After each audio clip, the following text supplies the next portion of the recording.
T-minus 30 seconds.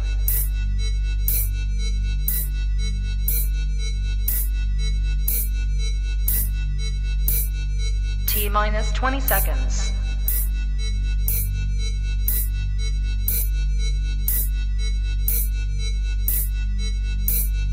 Ten, 9, 8, 7, 6, 5, 4, 3, 2, 1, 0.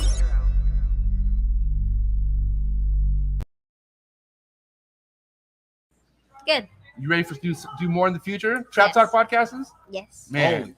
Only Trap Talk. Exclusive. Yes. Exclusive. Oh. So stop calling us. Rub the spot, get the club to pop. When I come up with the crop, gotta love it or not. I'm hot from the hop to the rub the spot, get the club to pop. When I come up with the rub the spot, get the club to pop. When I come up with the rub the spot, get the club to pop. When I come up with the rub the spot, get the club to pop. When I come up with everybody, we do it. Everybody, we do it.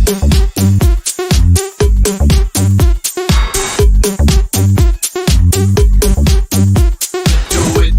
Do it. Do it.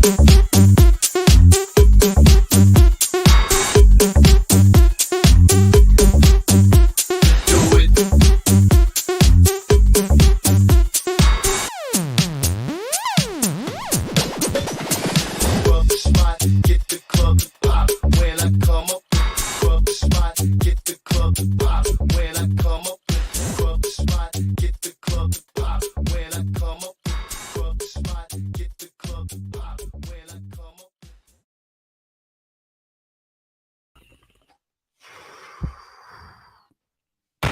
Well. You are now tapped into the coolest reptile podcast in the world. I'm your boy, MJ. What is good? If this is your first time tapping in, do your boy a favor. Hit that like button, hit that subscribe button, hit that notification bell. That way you're on top of every single podcast I drop here on the Trap Talk with MJ podcast channel. I got a lot of new changes that I want to go ahead and shamelessly shout out before we get into my amazing sponsors. First off, shout out to all my trappers out there. Shout out to my early birds. I see you guys. I'm going to get to you guys in just a second, but I'm doing some new stuff here on the channel that I want to go ahead and clear up for you guys. That way you guys can understand what's going on. I created 2 new YouTube channels. So other than what you see here, which is going to be solely podcast stuff, I created another channel where I'm going to come out with 2 vlogs every week. And then I came out with another channel, which is called Trap Talk Podcast Clips, which is just basically a bunch of clips from all the guests that I've had on all the way from since 3 years ago, 2 years ago, however that is. So I need all you guys right now to do me a huge favor because I'm going to be doing this almost every single podcast. So you just get used to it, man. But first off, go over here to where it says subscribe. Okay, a lot of you guys have a hard time figuring out how to do this. So I'm going to help you guys out. This is how you subscribe to a YouTube channel, okay? So you're going to go to the search bar here. You're going to type in Trap Talk Clips. Then the account's going to pull up just like this, okay? See that? And then you're going to go to this red button and you're going to hit that subscribe button. Then you're going to hit that notification bell and then you're going to hit all. Boom. That's how you subscribe and that's how you hit that notification bell. I mean, I had to do that for about 4 people at Tinley, and they were shocked. They're like, holy shit, that's what it means to be subscribed? Yeah, can you believe it? So I'm doing this thoroughly. I don't care. I kiss my ass. I'm going to do it. So let's do the next one, okay? How about we do the next one? So Trap Talk Clips, go subscribe, and then that way you're on top of every single vlog I drop, like, you know, all the damn tours I do in people's facilities and all that. All that's going to be started getting dropped on the Snake Trap Session Vlogs YouTube channel. So again, here we go. We're going to go over to the channel like so. You're going to type in the Snake Trap Sessions Vlogs, okay? The Snake Trap Sessions Vlogs. And then as you can see, I already have my very first upload right here ready to go. That's going to be premiering this Saturday. This is why I want you guys to go over there, go subscribe and click the reminder just like that. That way you're on top of this amazing Part 1 RepTech facility tour that I'm dropping this Saturday. It's all about their venomous, Jesus. It's all about their venomous And I'm telling you right now, their Venomous collection is through the roof. I am very excited to release this 3-part tour. But like I said, everything's going to be based off the new YouTube channel, like this one right here, the Snake Trap Sessions vlog. So get over there, hit that subscribe button. Again, guys, don't tell me you're subscribed if I see you at a show and I'm like, yo, let me see your phone real quick. And I see that red, oh, I'm getting on your ass. Unless you're like an OG like Greg Maxwell, Tim Bailey, Garrick DeMeyer, then you get a pass because then I'll just do it for you. Just like that. Hit that subscribe button, hit that notification bell, hit all. And yeah, I'm working really hard to give you guys some amazing content. So it really helps me if you guys go to those 2 new channels, hit that subscribe button, and just be ready because I'm going to be putting out some amazing stuff on the constant level. All right. So, man, I'm going to go ahead and get my amazing sponsors rolling here because you guys know what the deal is. The freshest and bestest rodents to your doorstep. That's coldbloodedcafe.com. They had an amazing time at Tinley. I know I had an amazing time. And I better update their logo. They got a whole new logo. My bad, Des and Steven, I will get that fixed immediately. Shout out to their new logo, which I will make sure I'll have ready on the next set. That was my bad, I swear to God. But congratulations on all that. And yeah, shout out to John and Alex over at Sim Container. Also got to hang out with them at Tinley. What an amazing time. Go give them a follow on Instagram. Go see how they work with these monitors and go see where they hatch their eggs inside of a sim container that they designed themselves. And I put all my eggs inside of a sim box. Everyone I know puts some eggs inside of a sim box. I mean, not everyone, but I'm just saying they work great and less hassle, less stress. Sim's the best. And then I want to say shout out to Ashley and Steven over at Focus Cube Habitats. Mad projects in the work with these two. Flex in Texas all day, every day.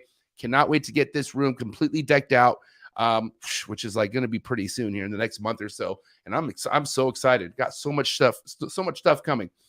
But again, guys, go give them a follow on Instagram, Focus Cube Habitats. Go get yourself a Focus Cube Habitat enclosure. You can thank me later. And then if you already have the Freedom Breeder stainless steel racks made out of the United States, you already know it's the real deal, Holyfield. Shout out to my boy Jesse, who also I got to hang out with multiple times at Tinley, but he actually got to crash the podcast for a little bit. I caught him walking in the lobby, and I was like, yo, Jesse, roll over here, say what's good. He rolled over, said what's good.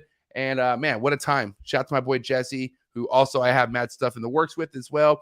I'm looking forward to finally get my trap full of Freedom Breeder racks. What a time that's going to be. And then shout out to the big dog, my OG, triple OG homie down in Mexico, slaying it, doing big things. I mean, he won't go to a damn reptile show in the United States, but he'll hella go to a reptile show in Mexico. So respect to that. Fuck, what a guy. He's killing it down there. He's like a celeb. So, I mean, he's a celeb over here too in a way, but it's all good, bro. Just do your thing. Because guess what? His ball python projects stay consistent. They are like honestly just creating next levels, creating new branches on this ball python morph tree or whatever the fuck you want to call it. Either way, this guy inspires me on so many levels. Shout out to my boy Miguel Garcia, always evolving pythons. Shout out to the entire AEP family. You guys are in my hot. And shout out to my boy Alan over Amazing Basins. Go give him a follow on Instagram. Very passionately working with these basins. Also has amazing ball python projects going on. But I'm telling you right now, this guy's a shoo-in when it comes to working with such an amazing project like the basins. And yeah, I think he's going to have an amazing year this year. So go see what he's all about.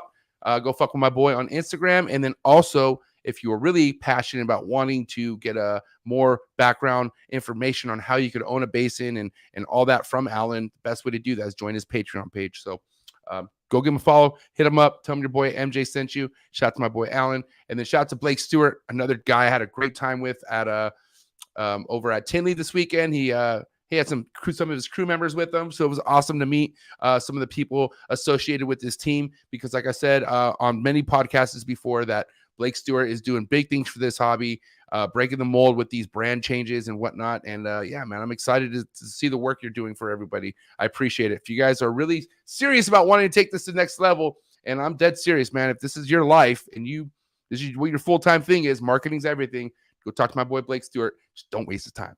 SD Identity. Thank you, man. Appreciate you so much. And then shout out to Rami, the Reptile Super Show. Sickest show on the West Coast by far. Cannot wait for my next Super Show to attend to. Anaheim, Pomona. There's Vegas. I can tell you that's the shows I'll be at for sure this year. So shout out to my boy Rami. Cannot wait to link with you soon again. And then shout out to Brian Potter and Brian Ashley. Brian Potter and Bob Ashley for raising. Dude, okay, awesome show, by the way, gentlemen. All right. Tinley was great. Tinley was more packed than October, which is not supposed to be the case. From what I heard, a lot of people had great sales. Yeah, you had your couple people who are kicking tires and not too happy with sales, but that's just it comes with the territory. But on top of that, USARK raised over $112,000 at that auction. $112,000. That's a shit ton. So shout out to everyone who attended the USARK auction. Shout out to everyone who had contributed. All that stuff. Amazing, amazing stuff. Just want to say, dude, why is my thing shaky? Oh, that.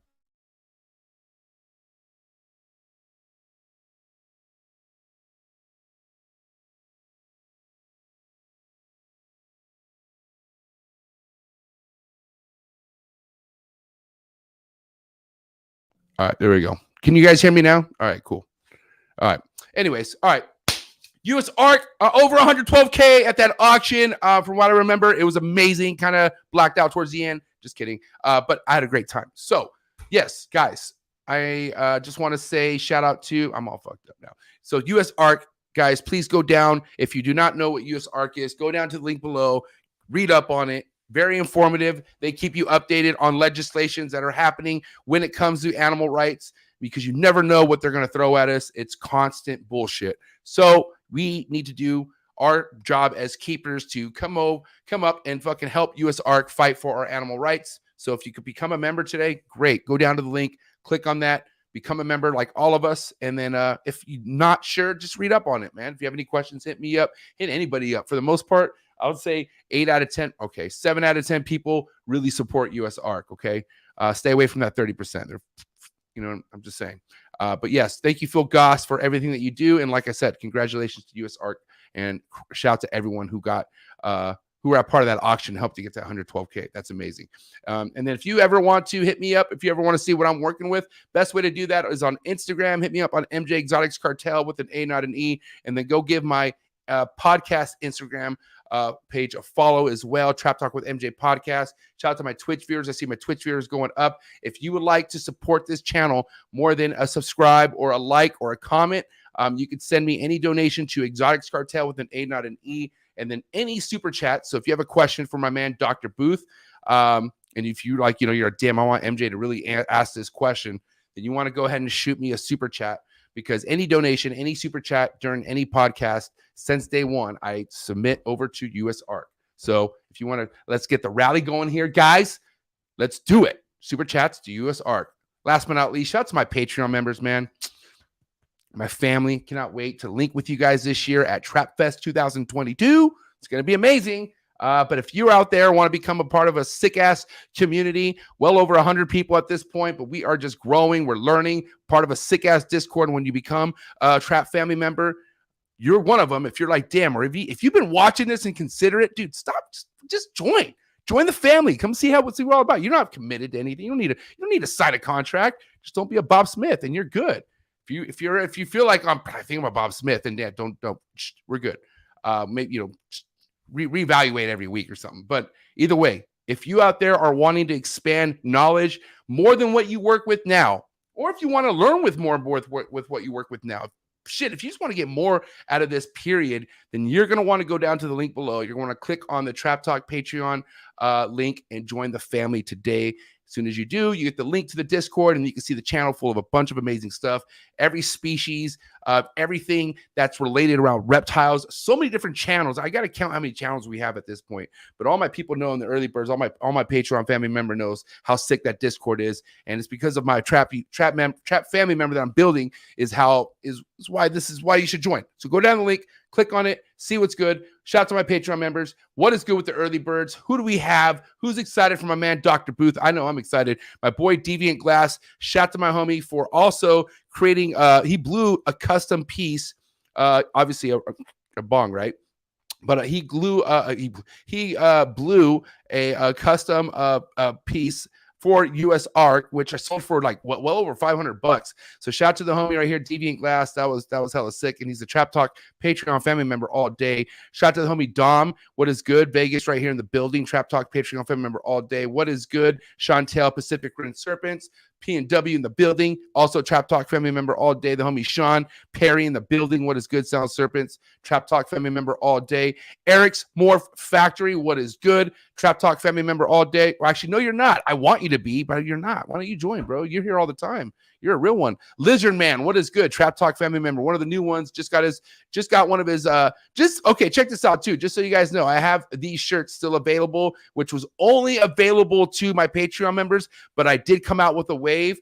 I only send these to the guests, and I only send these to my Patreon members, but I do have a couple of these more in stock. So I will say out there, if you're out there dying to get yourself one of these special edition pocket tees, Trapping is a Sport, Trap Talk Podcast t-shirts, hit your boy up. I got you. I'll let you know how you could get one. No, they're not free. Kiss my butt. But yes, I hope you like your shirt. And yeah, thank you for tapping in. I appreciate it. The homegirl Aurora in the building. What's up, Aurora? I don't know what's going on. There we go. What's up, Aurora? Thank you for tapping in. Warren is the man. And you guys, a lot of you guys who don't know who Warren Booth is going to see why Warren is the man. I agree with you on that one, Aurora. She's also a Trap Talk Patreon family member all day, every day. The homie Ryan Hellender. What is good, Ryan? I'm pretty sure you're a Trap Talk. Yeah, he is. Trap Talk family member all day, every day. What's good, Ryan? Thanks for tapping in. The homie Jake Hole. What's up, Jake Hole? Trap Talk family member all day, every day. Oh, this is an OG trapper all day, every day. Hannah Banana. What is good, Hannah? Flexing Texas all day, every day. David Hyatt. I stayed at the Hyatt before. Super sick.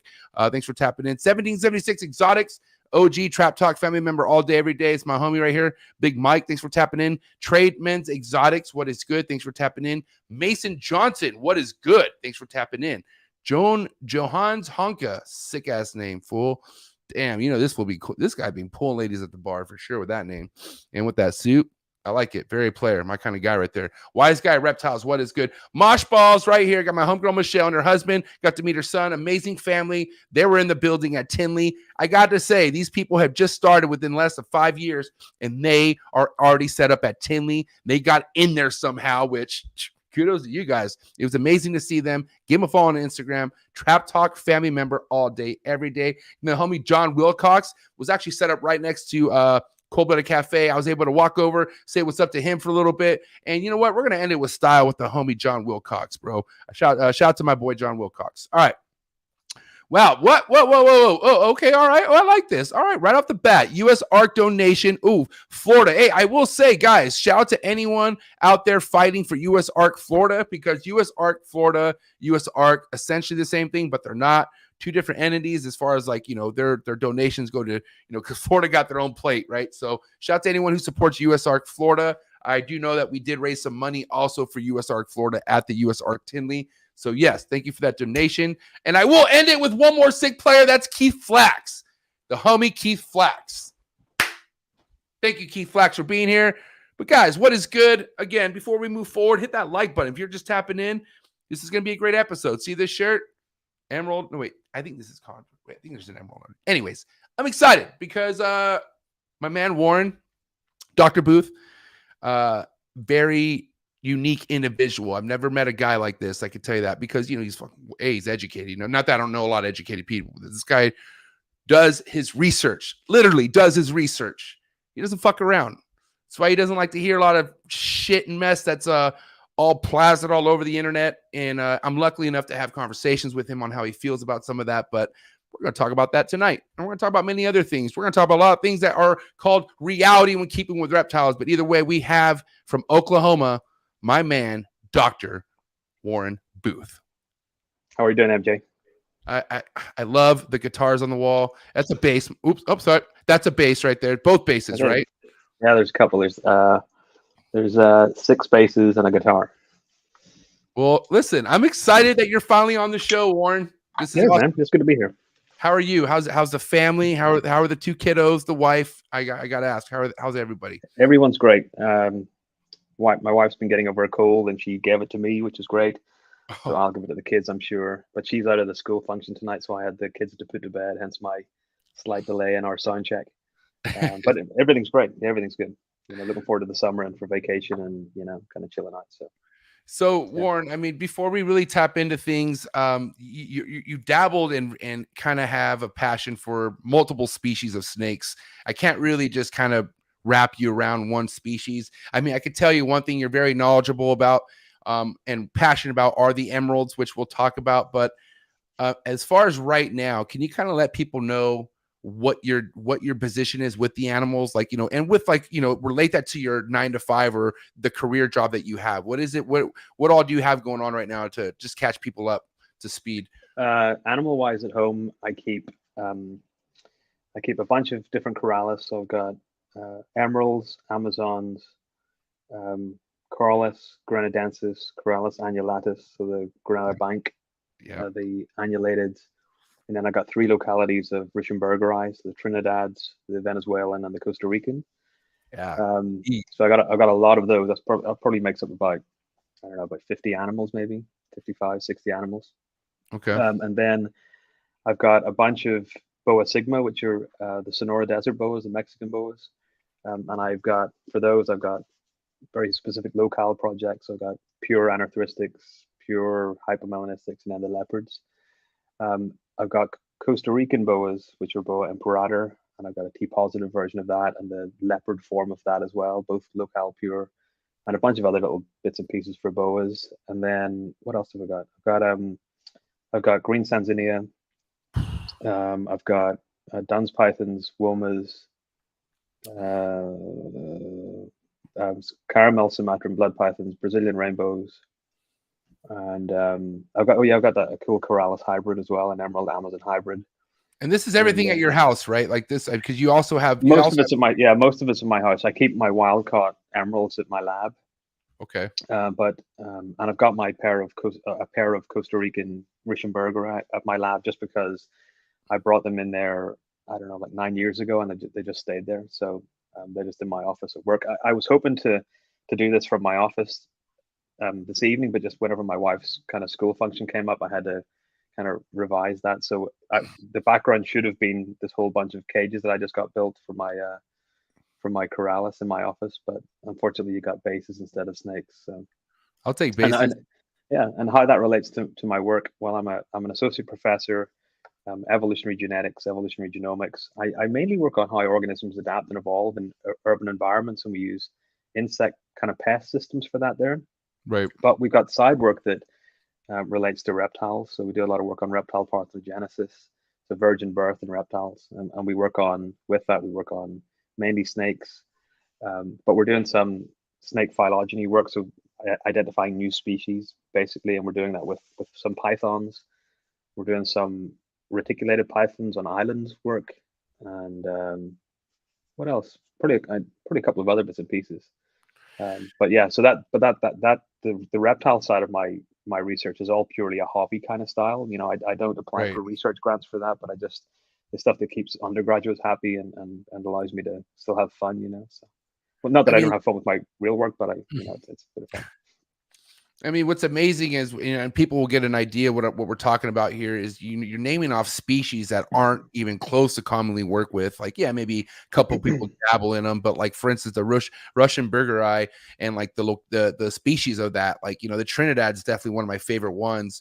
But it seems like you're building something that is, it's definitely a hobby and just a passion for you, but you're very careful with what comes around these. I mean, because let's be honest. A lot of your favorite, most passionate projects, or for instance, like the Russian burgeri, how long have you been dialed in, or how long have you been invested into that project and have been working with those? Well, owning them, I've owned them for I think nine years is when I got my first ones in the US. I've been hunting them down in Europe for about the last 23 years. Wow. 24 years, and I bought a trio of Trinidad animals about 20 something years ago, and they never made it to the UK. They never made it to Ireland, so that was money lost. And at that point, Trinidad stopped exporting. But I got the Costa Rican animals, and I started working from there and just keeping my eye out for other animals through friends. And then the Trinidad stuff is with a buddy of mine, Jeff Murray. He and I set up a project with the Trinidad government that allowed us to export 10 wild Trinidads, and it involves genome sequencing. So that's kind of stuff in my lab. So we're sequencing their genome, and we're doing other work associated with that. And we've had 3 litters of those, I think so far, maybe 4 litters. And we're setting up a pedigree where we're going to be sending animals out to zoos and to private institutions for for conservation-based work, Wow. at least initially. So they're a lot of fun. You know, I don't know how many babies we've got now, but maybe, you know, maybe 30 babies, maybe 20 something babies. But they're really cool. You know, they haven't been seen in captivity in a long, long time, and you know, they're the ones that Jeff and I have got are the only ones in the US in captivity, and probably there might be a couple in Europe, but that's about it. So they're really cool. That's a species that I've really liked for many, many years, and to be able to have them in front of me is really cool. I mean, because this isn't an adult right here, or what? Do you know? No, that's I think that's like a sub-adult female. So the adults that I've got are, well, they can get up to about 7 feet and eat adult rats.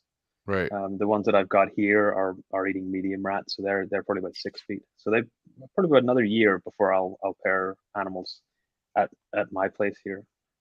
And then we got various babies. I've got various babies downstairs that we're raising up. You know. So with that being said, I mean, I kind of want to just shoot the, you know, go straight to the jugular with this. I mean, at this point, every move you make when it comes to either breeding or adding anything in the collection is very strategic, I'm sure. So, I mean, one thing I admire that you just accomplished was having, was it the anaconda phase that was in quarantine for over a year, or what snake was that again? It was this one. Yeah, right no, here, I found it. So this one right here, right?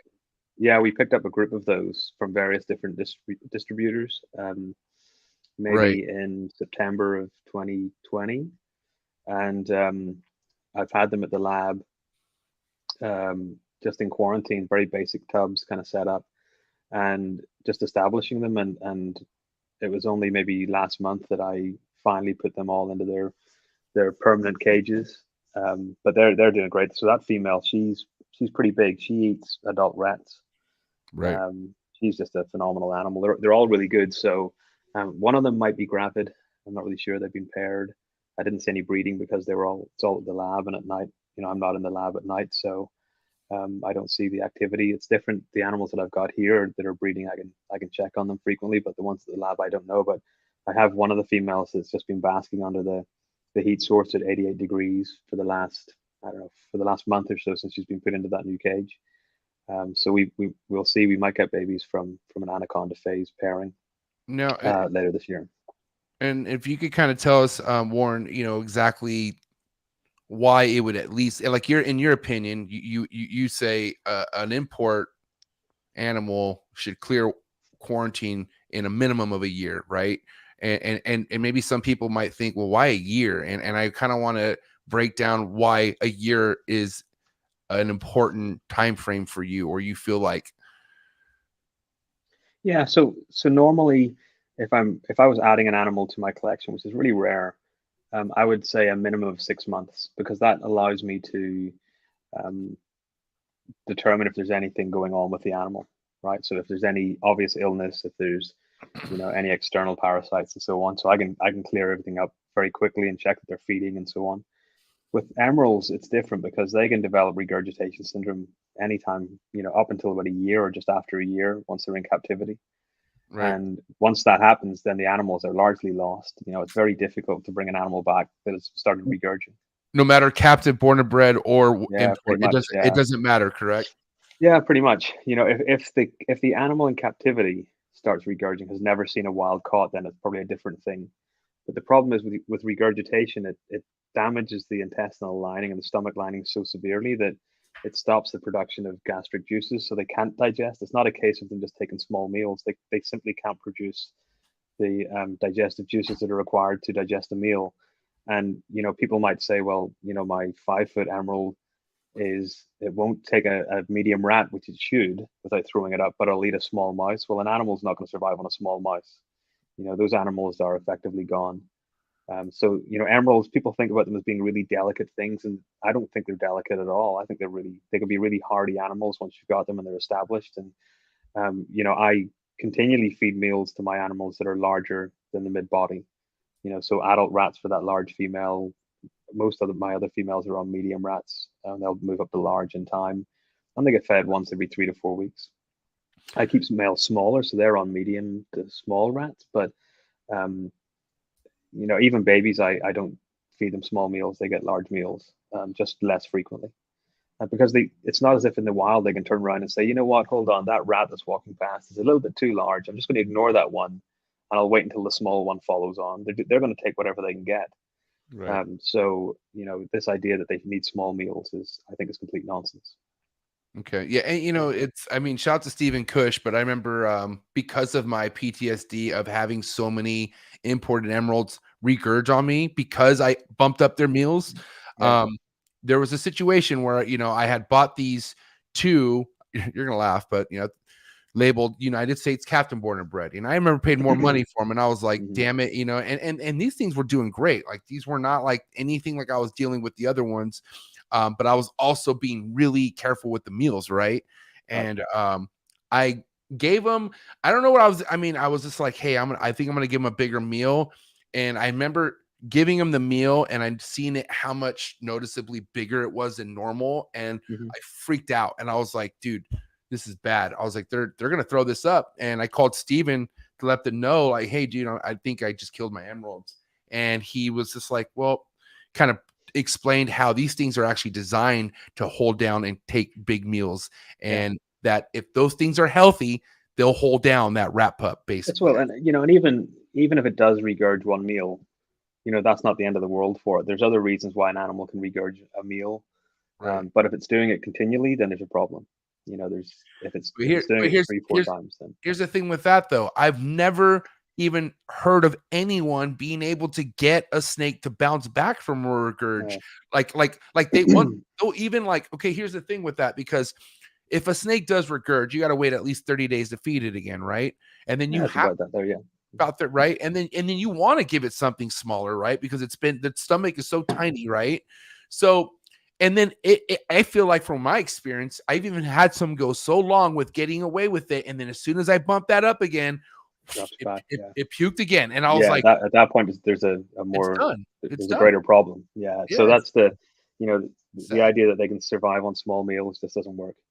It's just not. And once they start that, then it's not designed to be here. It's just it's unfortunate, and I feel like it's just probably dying even slowly inside. Like it is, and that's a really sad thing to see, right? So I've had emeralds that were, once I got them, within 6 months or 5 months, they were regurging, and at that point there's nothing you can do. You can try them on different treatments, but I've never seen them recover. And I hear a handful of people saying that they can get about 20% to recover or 10% to recover, and I'm really yet to see any real proof of that. I'm sure it can happen, but I think if an animal is chronically regurging, then it's done enough damage to its stomach lining and so on that at that point there's nothing that's going to bring it back to it, and it's a horrible thing to see, because I remember the animals that I got, again, labeled as captive bred, that sadly, of course, weren't. Whenever they arrived, you could tell that they were not a year old in captive bred, but they were 3 to 4 years old in wild caught. Right. But as soon as they threw up, you knew that was it. And I did various kind of things with them, but it was the end of the road for those. That's why I'm so very strict with quarantine. It's because that can spread like wildfire through your established emerald collection, and I've seen it happen to a friend before.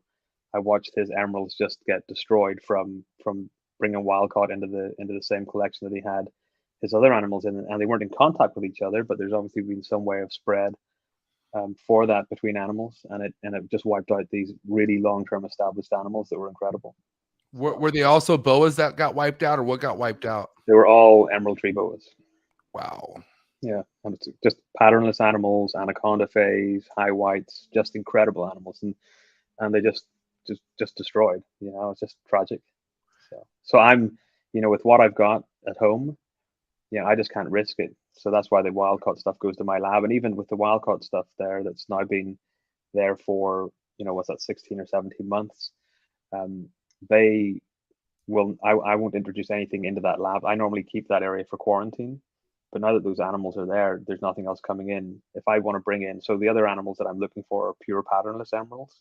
But the only time I'm going to do that is whenever I have a third location that I can bring those into, and they'll be quarantined separately from what I've got at the lab and what I've got here at home. Wow. So I mean, and then like let's just say theoretically you had a third quarantine. I feel like you would always would you want to just always keep them in that room and that would be their room and That's it, and that's it. That becomes that room. how would you how about if you wanted to cross bloodlines or like would you I gamble with wouldn't. that? No, I wouldn't. But what I would do is with babies, I would then move them into my established collection. Oh, got it. Yeah, Because like, go ahead. no, these animals that I've got, like the Trinidads and the anaconda phase, they've never been wormed. They've never been treated for parasites. Right. So they're You fresh. know, Yeah. they're healthy animals, and they're not showing any signs of any kind of detrimental behaviors or any conditions. So I don't see the point of putting them through that. But I still wouldn't bring them back here because I don't know what they might be carrying. You know, the animals can carry lots of different things that are fine whenever the animal's healthy, but if it starts to spiral out of control, then they start to exhibit those separate conditions. You know, so but with captive bred, I've got some captive bred anaconda face here, and if I produce captive bred anaconda from these ones, then they'll come back to here as well, and then I'll use that to establish a captive born and bred kind of group. That's essentially what I'm doing with all of these emeralds. I'm trying to establish a large group of captive born and bred animals. So. I gotta say, I was gonna bring something up right now. I do want okay, I got it. As far as what you were mentioning with the babies, right? Like let's just say you were to create that room for that new group of patternless or whatever the case is, whatever emeralds, right? And you get them to breed. Essentially, you would get those babies and put them in their own room, or would you raise those babies up in that room? What would you do? They'd be taken out straight away. Okay, and you have like a hatchling room, or what would you do? Like have like a room? No, I would just bring them back to my place. You know, they're completely fresh at that point. Right. And I just bring them back and put them into a separate room here for a couple of weeks just to keep an eye on them. But as long as they're feeding and healthy and shedding, then I'm not going to worry too much about them. You know. Well, let's kind of talk about some of the trial and errors when getting into imports. Because I mean, there was a time that, you know, even myself, I mean, I still do it, unfortunately, but, you know, soughting after, you know, imports, and people were like, you know, obviously want people who are trying to get into emeralds or chondros aren't really getting luck, especially if you just don't know nobody. Like it's hard to get into any of those projects right now, but it's not hard when you're walking around a show. I can tell you that much. Right. Oh, I know. I've seen it many times. Yeah. So regardless, let's just say people go out there and they take the plunge, right? Couple curveballs could be thrown at you, right? You know, obviously, regurgitation disease or, you know, nido, the list goes on. But then also some snakes could just be funny on certain things you offer it, like meal wise, right? So what has been something for you that's helped you with any snake? Like, and we could just keep around arboreals, you know, either chondros or emeralds or whatever, but what is something that you like always have prepared when it comes to offering meals to an import, or something that you've never fed before, especially that you know that it's been handpicked out of the wild? So with the with emeralds, you know, a lot of people stress out. I watch this on Facebook a lot, where people are stressing out. They've had their animal 3 weeks or 4 weeks or 5 weeks and it hasn't eaten. They've tried everything. You know, the animal's just not settled at that point. So if I look back on the feed cards of my wild caught stuff, they're the only things I keep feed cards for. If I look at the feed cards of my wild caught stuff, most of them haven't started feeding until 3 to 4 months being in captivity. Wow. 1 or 2 might, but most of them don't feed. I never really try live. I go straight with this very superheated rats or mice, depending on the size of them. Just ultra warm, offered at night, not during the day. Offered from below, not from above. If they continually ignore it, you know, you can tell if an animal's interested in it because it will be looking at it, will be tracking it. If it's hiding away from it, then it's not interested. So I just close the lid and that's it. If this goes on for a while, then what I'll do is I'll generally use defrost just chicks, just superheated chicks. And I've never had an emerald not take a superheated chick from forceps at night. And then I'll keep them on those for maybe for a month or two. And then I'll just start scenting the rat with those or the mouse with chicks. And then they switch over super fast. So that large kind of female that's eating the adult rats, she was a chick feeder. You know, she took about 4 months, maybe 5 months to start eating. And then she was feeding on chicks. And then after that, it was chicks followed by a small rat. And after that, it was small rats or medium rats that were scented with chicks. And then now she just eats adult rats without scenting. So it's a bit of trial and error with babies. I tell you, with captive born and bred emeralds, every one of mine have always fed on defrost, fluff mice or pink rats, and they've never had a problem. I fed them once they have their first shed. I've been offered them at night, superheated, and they take. Some of them might take an extra couple of weeks to get going, but I've never had to assist feed. I've never had to try anything unusual. With the Corallus ruschenbergeri, I normally have to either scent with kind of chick broth, or else I will scent with kind of like a lizard. There's one of these kind of lizard. There's a company that makes, the Reptilinks. Reptilinks. Yeah, so they do a liquid as well. You can get like gecko and anole and frog. You've used that? I've used it, and it works. The funny thing is, I I tried all of my ruschenbergeri from my last litter or 2 litters ago, Right. With just defrost pinks or defrost. I forgot, maybe it was large pink mice or whatever. But none of them would take. Oh, one took out of the 12 or 11 animals. The rest ignored it. And then I ordered this stuff. After a few times of ignoring it, I ordered the their 3-pack. It was like $100 or $99 for the gecko, the lizard, and the frog. Right. And I was waiting for that to arrive, and I was round to my local grocery store one evening picking up some food, and I saw chick broth, concentrated chick broth, and I thought, it's $1.25. I'll pick that up. Right. And I came home, put it in some hot water, washed some pink mice that were defrost pink mice, offered it to the snakes, and every one of them took it. Every single one took it. Every single one of them took it. And I was like, well, I just spent $100 on lizard juice, gecko juice. And I've used it in the past. Like, the funny thing is, our Trinidad babies, they start on defrost small mice, just left in the cage overnight. Right. That's kind of crazy. That's the way that at least the first, second litter did. But yeah, I think people stress out too much, and I think the stressing out and offering them every couple of nights everything and pestering them, I think it does more damage than good. You end up just with a super stressed animal that's ultimately not going to do well. And once animals are stressed, lots of other things come into play. So parasite load can increase. Stress hormones do a lot of nasty things to animals. So I've told this to many people. If you decide to get a wild caught, and I don't recommend it, if you're going to do it, be prepared to lose all your money and to be brokenhearted, but set it up in a really basic tub with some air holes, paper towel substrate, a couple of different branches or dowels of different diameters, arboreal water bowl, set the middle perch at 84 degrees Fahrenheit, put a lid on it and ignore it. Don't even look at it for a couple of weeks. And then, then start going in the evening, other than offering it fresh water every day.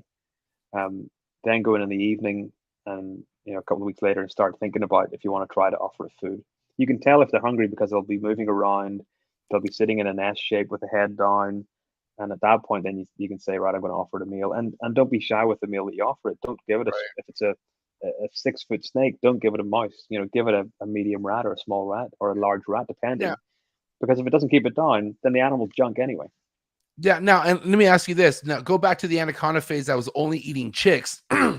What kind of size chick were you feeding it at that point? Or like the regular chick that you get from a defrost or from a frozen rodent kind of breeder. So then, but I was giving it was taking like 4 of them. Oh, so you kept serving them more and more. Absolutely, yeah. And especially whenever they were taking it, and then I would just follow it up with a small rat or a medium rat. Yeah. Wow. So that's one thing I've never done, and I even with the captive born and bred, I'm scared to is feed it back-to-back meals. My dad's done it. Yeah, I don't think that there's not really a need for it unless you're like a 6-foot animal. Right. That's the thickness of my wrist. A defrost chick doesn't do much to it. That's like a small mouse, So, but 4 defrost chicks is a bit more of a meal. Right. So that's I don't fret that, but I'm not going to turn around and give a 5-foot animal 2 small rats or a medium rat and a small rat. I just keep them on their regular meals. So obviously, I love that you mentioned the fresh water because I implement that. Very important. Mm-hmm. Important, not fresh water is important, right?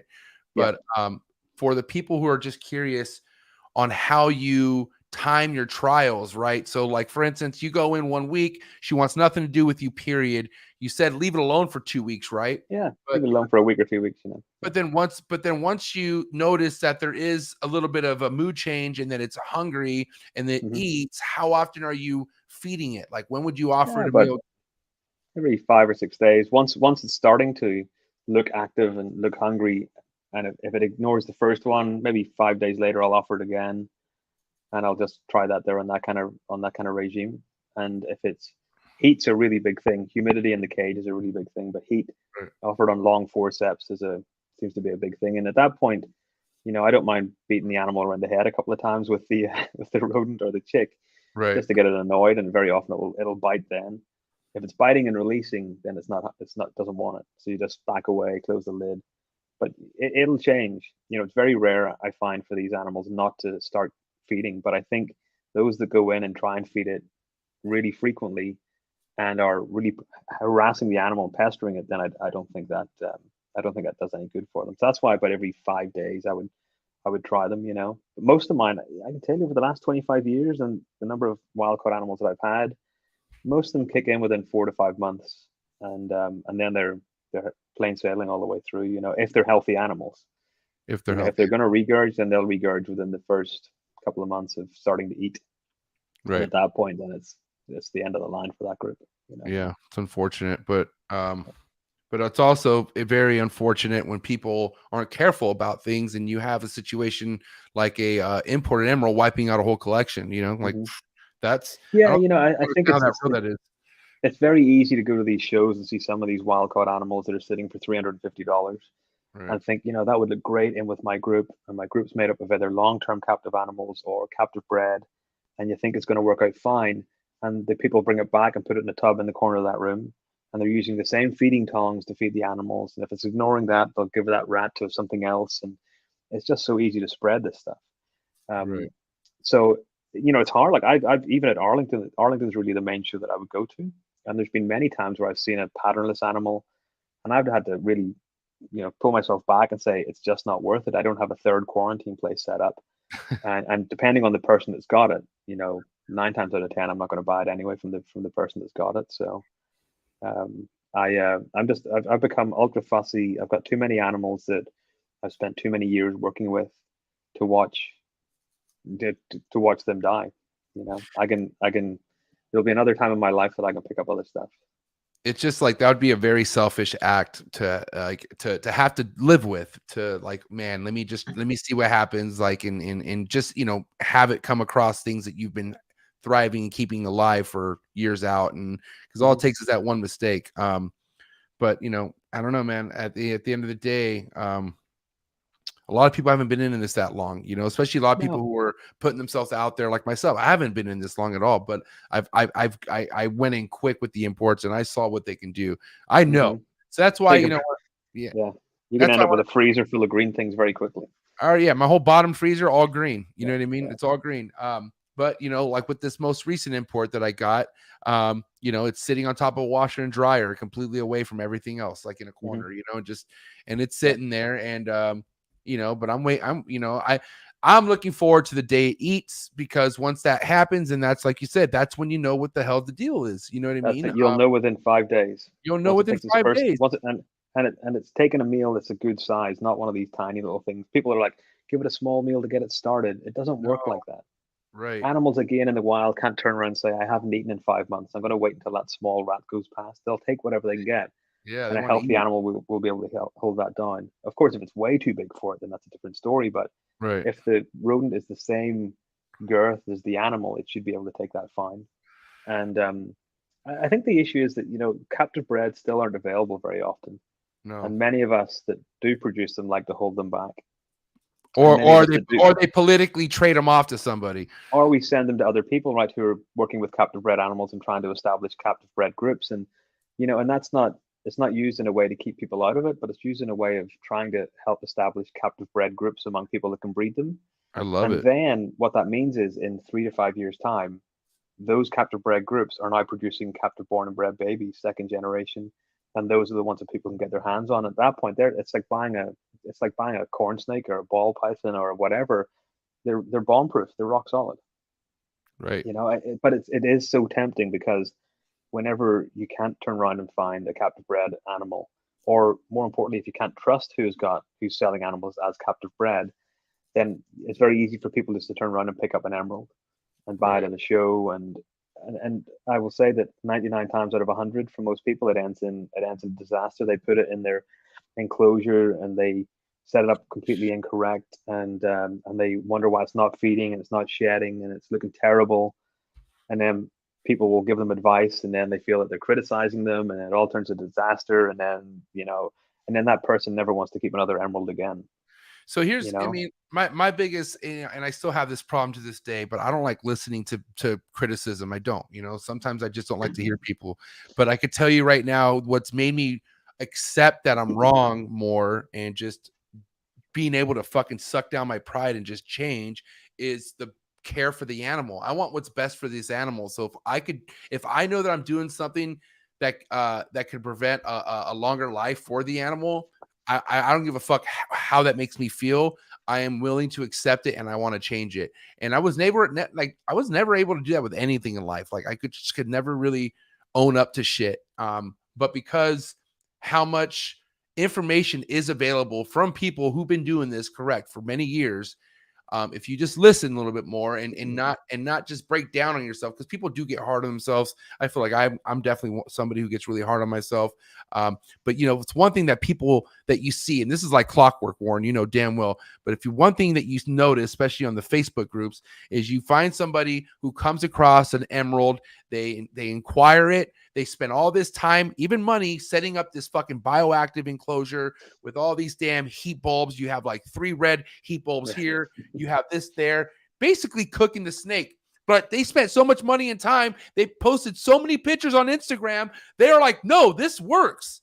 But no, it doesn't work. Let's talk about temperature and humidities for a thriving emerald and how you like to keep them and whatnot. If we could kind of talk about that. Mine are really simple. I never measure humidity. Never really have. Temperature, I am very careful with. So in all of my enclosures, you can see the ones in my lab. I don't use dowel. I don't use PVC pipe or anything. I use natural branches, but I position them in such a way that there are branches available within inches from the floor, and there's branches that are available within inches from the radiant heat panel, and they're all different height, different thicknesses, different distances from it, so the animal can thermoregulate whenever it wants to. Right. And then the heat panel is covering one side of the enclosure and not the other, so there's a whole nice temperature gradient from top to bottom and from side to side. I set the middle perch at 84 degrees, and I find in general the animals are sitting around 84 to 85 degrees, around that kind of temperature zone. This story that used to go on for years, you got to keep them at 78 degrees or 80 degrees or 82 degrees because it's not warm where they're from in the canopy.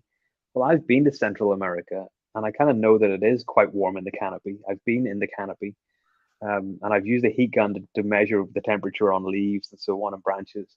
So these animals thrive. Whenever they're gravid, they move up to about 86 to 88 degrees and sit under the branch. Might still feed when they're gravid as well.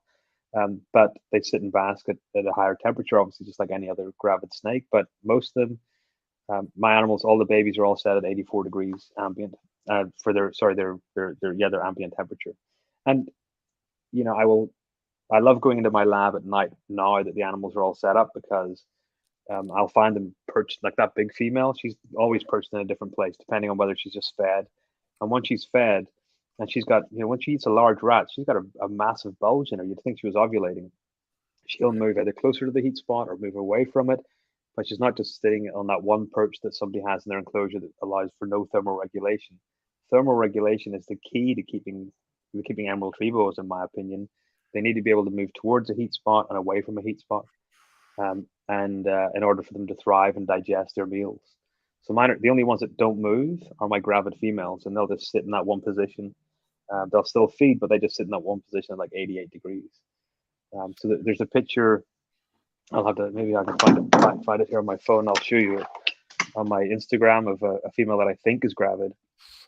And I could pull it up, Warren. You can pull it up together. All right, let me see if I can at least give you an idea of where it is. Oh man. It's probably While we're looking for this pic, guys, go give my man Warren Booth on Instagram, Boa Booth on Instagram, a follow right now, please, because this stuff's amazing. We haven't even tapped into the shit he works with yet. Well, maybe where is it? I should grab it for you. That's not it. I really need to. Maybe I took the picture and never posted it. That's when it's in a tab. Let's see. Maybe I just got a picture. Maybe I can show you it just on this here. Maybe I've deleted it. Yeah, there you go. So there's this female. If I can hold that up to the camera, this female here. There we go. There's an anaconda face, but she's sitting right underneath the heat spot at 88 degrees. And you say she stays there? Hasn't moved. And I'm in my lab at 7:30, 7:45 in the morning. I leave about 4 o'clock, 3:30, but I'll often go back in the evening to check on things now. And she's just sitting there. She never moves, but the other ones are all active. The males are moving around, the females are moving around. They constantly change spots, but she doesn't move. Just like my gravid females here, she doesn't move. So that gives me hope that she's gravid, which would be kind of cool. But everything else in her enclosure, she's got access to 82, to 78, to 84. You know, she's got access to all of it. And in those animals, the humidity is high. I've not measured it, but I use cypress mulch that I pick up from Home Depot, Lowe's, whatever, just that bag of natural cypress mulch as a bedding. And I use live pothos plants in it to help air change, airflow. I use like silk fake plants or in the branches and stuff, but I'll just keep whenever I'm watering those plants, there's always enough humidity for them. If the plants are surviving, then the animals will survive.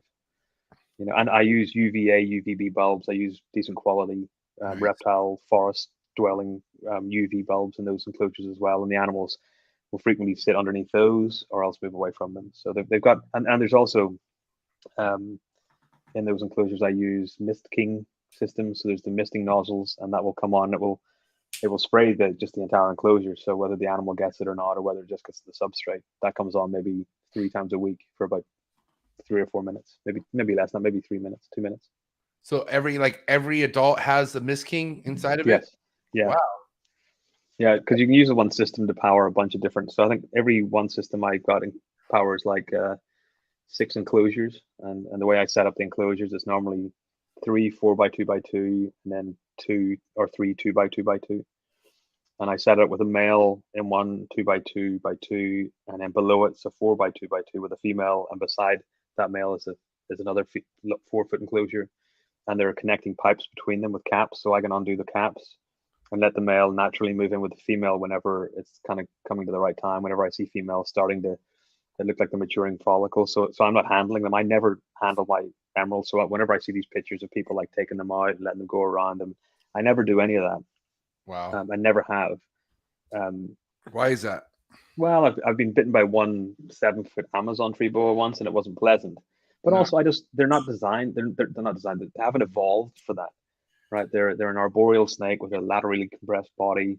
They look really uncomfortable if you put them on the ground, and when you're moving around and trying to do that, I just don't see it being a beneficial thing for the animal. So I rather observe them from afar and watch their natural behaviors as much as natural can be in a 4-foot by 2-foot enclosure. And it's funny because that 6-foot female in a 4-foot by 2-foot by 2-foot, you know, it doesn't sound like a big enclosure, but it's a pretty big ass enclosure. Whenever you see the animal in it, and she looks really tiny. Right. I've got 7-foot Russian burger eye in 4-foot by 3-foot tall by 2-foot, and they just look lost in it, which is kind of amazing. They're very active. But so humidity, I've never measured it, but they shed in one piece, and if they're not, then there's a problem. So, and you know, we could get into that right now, because that problem is leading from what exactly you feel like when they're not shedding properly? Well, it's either your ambient humidity is too low, or else they're dehydrated. And you can tell just by looking at the animal. If it's looking a bit crinkly, then it's dehydrated. You know, and that dehydration is probably one of the biggest killers of emerald tree boas, of captive or of wild caught. You know, because people are so scared of their snake dying from hunger, but it's more likely going to die from dehydration, right? Like, yeah, it's just like shipping snakes. You know, I'd rather they get cold than warm. You know, They can recover from cold. They can't recover from overheating. With water, it's the same thing. Once the animal is dehydrated for too long, then the kidneys shut down. You're not recovering an animal from when the kidneys shut down. That's it. They're over. Right. And the sad thing is, you look at many emeralds. They're imported. They're sitting in an exporter's facility where it might be drinking water. It moves to an importer's, and it'll sit there for a little bit, and it may get water or may not.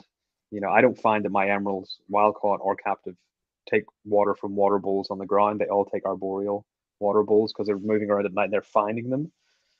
And they're not moving around the ground, right? And so the animals haven't had water since they were exported. They then get sold to someone else who's going to, bring them around shows. They haven't had water. They might get put into a bucket with water, but that doesn't mean they're going to drink. And they just get traipsed around. So they could be going for a long period of time without drinking. And at that point, their kidneys can just be shot, and that can just lead to the entire decline of the animal. So I'm much more concerned with making the animals hydrated than feeding. That's why they go into these tubs. They get arboreal water bowls with fresh water every day. Right. Most people will see this, even if you keep ball pythons. You go and clean your animal or take out its water bowl and put in a fresh water. They're gonna drink that shit. They go straight to it. They know it. They know it. It's like they smell it. They're like, "Fuck, dude, there's fresh water here." Out of the what have I got? Like, for ground boas, I've got about 70, maybe 70 something boa constrictor, boa sigma, or boa imperator and boa sigma. As soon as fresh water goes into the enclosure, then they're straight over to it. So with wild caught, I think they require that. And you can tell whenever an emerald is dehydrated. Also, I feel that whenever you spray it, if you miss that animal and the water doesn't bead on it and look like little water droplets all over it, like fine water droplets, then there's a real problem with the skin of that animal, and it's just dehydrated. I think I might have posted pictures on Instagram before of Amazon or of emeralds that I've misted once they're properly hydrated, and they all look just little fine. Yeah, there is. It was posted on the December 10th. There's a bunch of the anaconda phase that I misted, and they're just so you'll be able to see droplets over it. Yep. So let me ask you this, Warren. I mean, for the people who are just curious, as far as like physically misting, right? Like, some people don't have misters or king misters or Mr. Kings or whatever, right? So some people don't believe in direct spraying an animal. I mean, do you feel like that's a big harm for an animal, regardless where you live? Like, you shouldn't directly spray them, or do you feel like you can directly spray an animal? Well, in the 27 years that I've been keeping animals, I've always sprayed them. Right. There's never been. I won't spray them in the face because these things have got pretty large heat pits, and that they're sensitive heat pits. But I'll spray an animal. I've been to the rainforest so many times and I'm out in the evening when it's raining. I've never seen animals that are shying away from that rain. Right. They'll actively drink from the right. I don't spray them with cold water from the tap, so the water will be. Normally, what I'll do is I'll leave a mist. If I use a kind of misting bottle type thing, I'll have that in an enclosure where it's it's up to about 80 degrees, 70 something degrees in the enclosure. I'll spray them with that, so they're getting hit with water that's the same temperature as they are. If you hit them with cold water, then they're gonna lose heat through evaporative cooling, and that's detrimental to them, because the rain whenever you're in the rainforest, it's not raining cold water, right? It's really warm.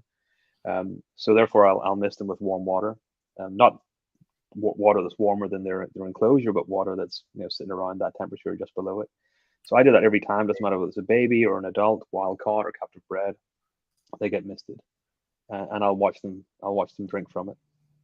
And then this is the example you were telling us about the droplets forming onto the scales of the snake, right? No, there's better pictures than that. If you go to, let me see where that one is. See, this one was in November. More recent than that. There you go. More recent. There's a picture of. I could barely see. Yeah, there you go. Yeah. So there's a couple of different pictures there of that one, and a couple beside it that are you can see these defined droplets of water, settling on them. Right. If you get it in the water just running off them, then there's a real issue there. Right. Now, with the collection you have now, I mean, we could just talk about your main, like, let's talk about the collection at your house. Or actually, it doesn't matter. I mean, regardless, how are you managing your feeding schedule? And I do want to give a shout out to the homie Benny Bender for his super chat. Appreciate you, big bro. But yeah, Benny and myself are curious about the feeding schedule or regiment that you have for either hatchlings or adults. How are you managing that? The beautiful Brett Bender. I will happily address that question. I have womas that he has sold me, and they're fantastic. Beautiful. I feed my babies about every 10 days. Okay. And then I'll stretch it out once they're a year old, and maybe every 2 weeks. But there could be a time where I go 3 or 4 weeks without feeding them. There might be a time where I feed them on a 7-day interval.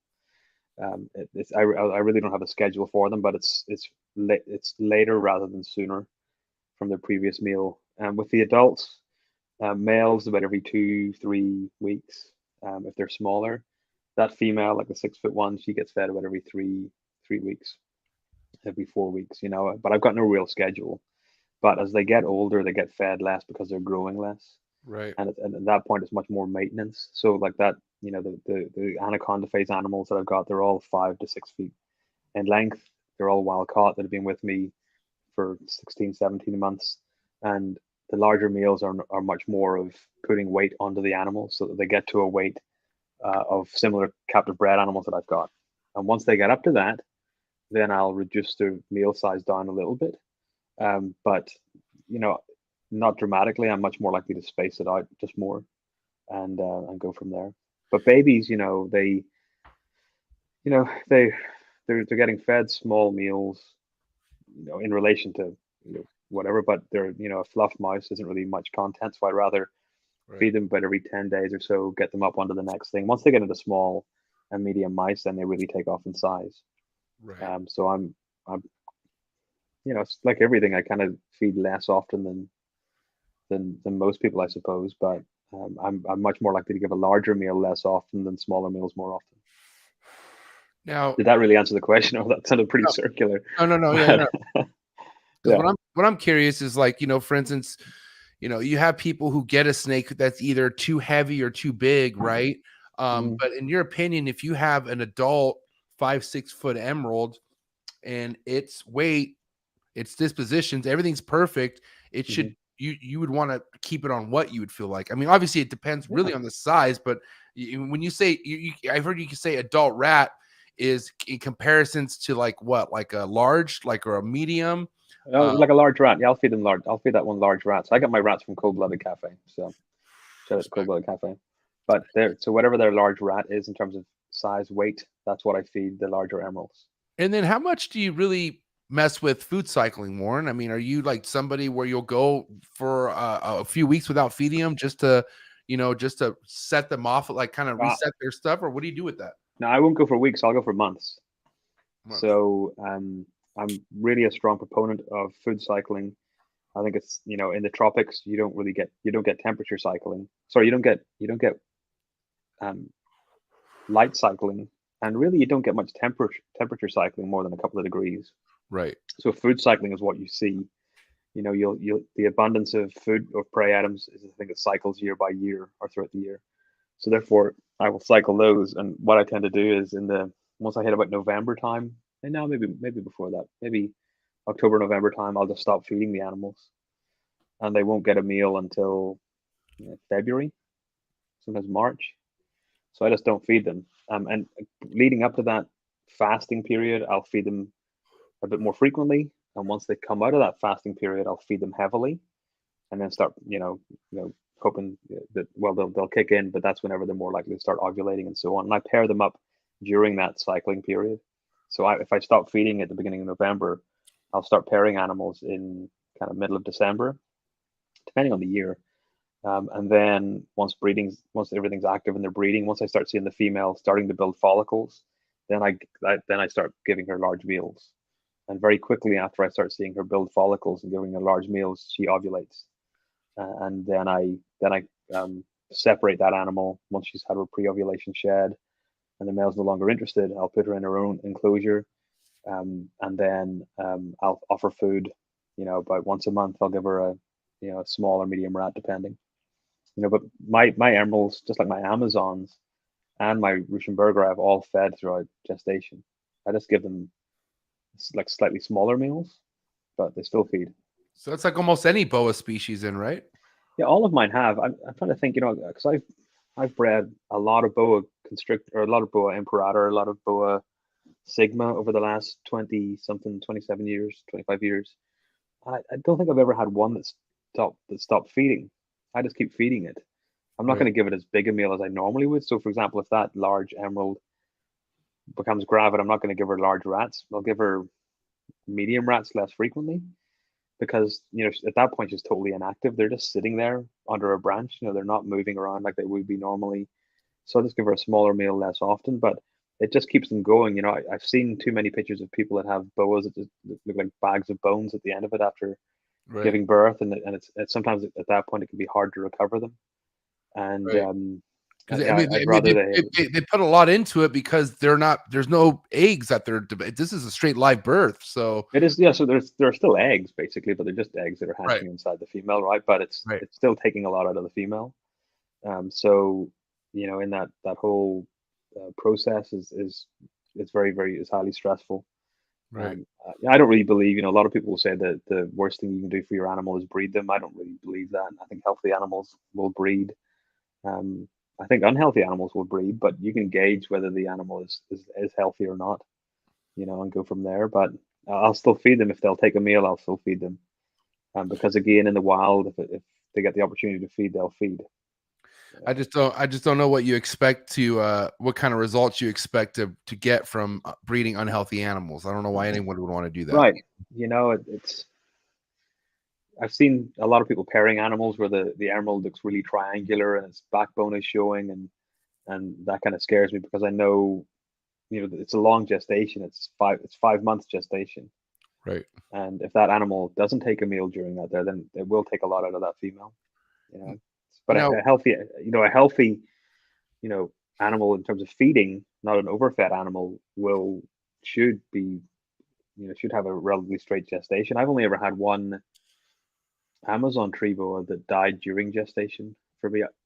Just one. And my friend had an emerald that died while carrying hybrids many years ago, but that wasn't a feeding related. That was a RI issue. Now, I mean, even though you have an emerald or a boa that would eat during its process of giving birth, I mean, is there a certain period where you don't want to offer it food? I heard like within like the last 5 weeks, or as long as it wants to eat, you keep feeding it. What do you think? If it's going to feed, I'll feed it. It doesn't really bother me. I've never had a female eat and then produce like premature babies. The only times I ever see premature offspring being produced is whenever the female is carrying a bunch of slugs, and I've only ever really seen that in boa sigma and boa imperator. Right. But I've had females that I've fed, and 3 days later they've given birth to a bunch of healthy babies. So again, I relate it back to the wild. Right. If an animal, it's not going to suddenly shut down. If it takes that meal, it'll take that meal. I'm not offering them frequently. I don't overfeed the animals. So if they'll take it, they'll take it. Right. Yeah, I'm just of the opinion that too many people kind of handle these things with like kid gloves. They worry too much about them. They're constantly stressing about the humidity and the temperature and so on, and they haven't fed in a month or 6 weeks or 2 months. If the animal's healthy and your temperature is sitting right and you've got it in a suitable enclosure, it'll do fine without eating for a while. And especially a healthy captive bred emerald, is just as robust as any other in my opinion, as any other captive bred snake you can get, whether it's a ball python, blood python, boa, whatever. Right. They just got bigger teeth and they like to sit on branches. That's it. Way bigger teeth. Way bigger teeth. Yeah.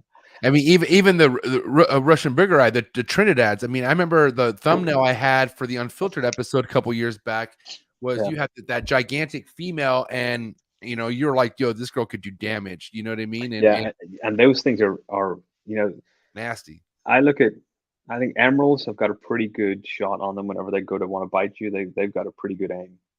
Amazon tree boas are terrible. They're just kind of like floppy and kind of, So I thought Trinidad's would be the same. No, those things come out. They are heat seeking. They have a great aim. I've never been bitten by them, but I've been close. Right. And so that bigger female from that picture is kind of funny. Like she will every time I open that enclosure, she'll try and kill me. And that thumbnail's funny because if you look at it, I think she was in the middle of defecating. She was doing the whole Timor Python kind of thing. And I didn't notice it. Somebody else pointed that out. It was kind of funny. That's so funny. Yeah. Now let me ask you this, Warren. The hybrids, right? Which I thought was really amazing. But let's talk about the. Well, hold on. Before we get into that, on record, can you tell us how many species of boas that you've bred successfully? We know we talked about the Trinidads, Amazon boas. What have I bred? Sigma, Imperator, Caninus, Ruschenbergeri. 3 localities of that. What else? Rainbows, Colombians, and Brazilians.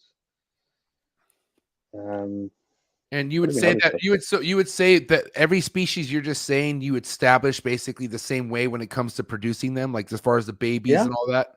Yeah, my basement is everything I keep on an ambient of 84 degrees, whether it's a boa constrictor, boa sigma, whatever. The only ones that are a little bit cooler are my Brazilian rainbow boas and my Sumatran, the caramel Sumatran blood pythons. I keep them at about 80 degrees, 82 as a hot spot, or as an ambient. But everything else I keep the same. Like the one thing that's different with so whenever babies are born, whether it's boa sigma, boa imperator, Brazilians, emeralds, I keep them all together until they shed. And what I'll tend to do is I'll offer them as a meal as a group, so they're all together in this tub, and I'll use a superheated rodent, and I'll go in, and what I'll find is one of them tends to be really active and kind of striking for it, and once it's doing that and it's starting to eat it, I'll then lift it out and put it into its new tub, and then I'll get another rodent. Is this before the first shed, or do you wait for them to shed? No, I wait until after, and I wait until weeks after the first shed generally. Okay. In most cases, if they're active, then I'll try it, or if I've got a leftover rodent, I'll try it. Wow. But normally I've gone from offering it right after they shed to 6 weeks after they shed, sometimes for their first meal. But what I find is that once that first one is struck, the other ones kind of pick up, and they kind of pick up what's going on. Wow. And then I get more likely that they're going to feed as well, and they'll feed. And normally that first meal as a group, 50 or 60% of them will take, and I'll then set them to their own little tub. And then with the rest that are there, I'll put them back in, leave them alone, come back a couple of days later and offer again. I'll get a couple more that eat, and then I'll put those into their tubs, and then I finally get left with one maybe that hasn't fed, and that will eventually kick in. But awesome. I did that with every species. It doesn't matter whether it was corn snakes, 20 years ago, whenever I produced hundreds of corn snakes a year, or whether it's hognose snakes, or whether it was anything, I fed them as groups. The only ones that were different this year last year were Brazilian rainbow boas. That was my first time breeding Brazilians, and I put them all together. I offered them food they didn't take. I separated them into their own tubs, and I left defrost rodents in with every single one of them, and every single one of them had a defrost rodent off the bottom of the cage on their first night after shedding. There you go. So that's the only ones that I've done differently. But everything else I keep in a group. I let them shed. They're active together. I offer them a meal. Just go from there. And I've produced, for Amazon tree boas, I've probably produced 26 or 27 litters of Amazons over the years. Wow. I produced several litters of emeralds, and I've produced a lot of boas. I normally, in a decent year, I normally produce 6 or 7 litters of boas. This year is the first year that I'm not trying to. And I've only got a couple of gravid females. But I don't have time to separate everything up and try individually feeding every single one, Right. I tend to find that this group option seems to work really well for me. It might not work for everybody, but it works really well for me, and it has worked for me since my very first litter of Amazons 25 years ago. So now, I feel like to revert back to what we were talking about, how if you keep offering an import or a newly added animal a meal that's not eating, it can tend to shut it down or make it go through things. That's also the case when you just hatch something out too, right? Like there's some people who believe into like, feeding a snake before it even has its first shed and whatnot. I mean, where do you stand with that? I mean, do you feel like that's also a problem that some people run into? Like they try to pressure food into a newly produced animal so quickly, or I mean, what's your take on that? I don't know. I know for some people it works well. For some people it works well for Amazon tree boas and for green tree pythons. For others it doesn't. I'm of the opinion if it works for you, then that's fine. Everybody's snake room is different in many Right. ways, right? Yeah, 100%. And you might have heard people talking about the rhythm of your room. And that's a really important thing. Animals that are established in it will get into their own rhythm. What works for me in Oklahoma might not work for somebody in California, and I'm probably going to be moving to Virginia in the next handful of months. And Right. what will that when you're moving up into higher in elevation, higher kind of ambient humidity, that could change what goes on in my room as well. Right. So I think it's entirely what works for you is the way you got to look at it. And if you're deciding to feed them before their first shed and they're feeding and they're thriving, then keep with it. If you're waiting for a bunch of weeks afterwards, that's fine. Like a really good friend of mine, Ryan Young, is of the opinion if the animals don't feed, then that's it. It's not worth it. He's ruthless. I agree with that as well. So, Yeah. and it's tough, having some nice animals to look at that aren't feeding. But the last thing I'm going to do is start force feeding it. I'm not going to assist feed an animal because one, I believe that feeding is, I think, desire to feed, I think, can be a heritable trait, just like many behaviors can be heritable. Right. And therefore, if you're propagating that in your collection, then it can lead to just issues with, you're going to be facing this a lot more in time. So I like producing healthy animals that take meals readily, and that's it. I think you're just going to run into disaster with that there. And it can be hard to sit back and watch an animal wither away, but picking up something and forcing a mouse tail down it, or a pink mouse or whatever, it's stressful for you, it's stressful for the animal. And often what happens is people wait too long to do that as well, and then the animal dies, and they blame it on stress. Well, it's not stress that killed it. The animal was just it was emaciated. What people don't realize is that whenever you feed your snake, it's requiring energy to actually break down that rodent or whatever Right. it's eating. So that takes energy. So therefore, if your animal is at that emaciated state and you offer it a meal that's too large, it's not going to actually be able to break it. It'll kill it. It'll basically starve to death while digesting that meal.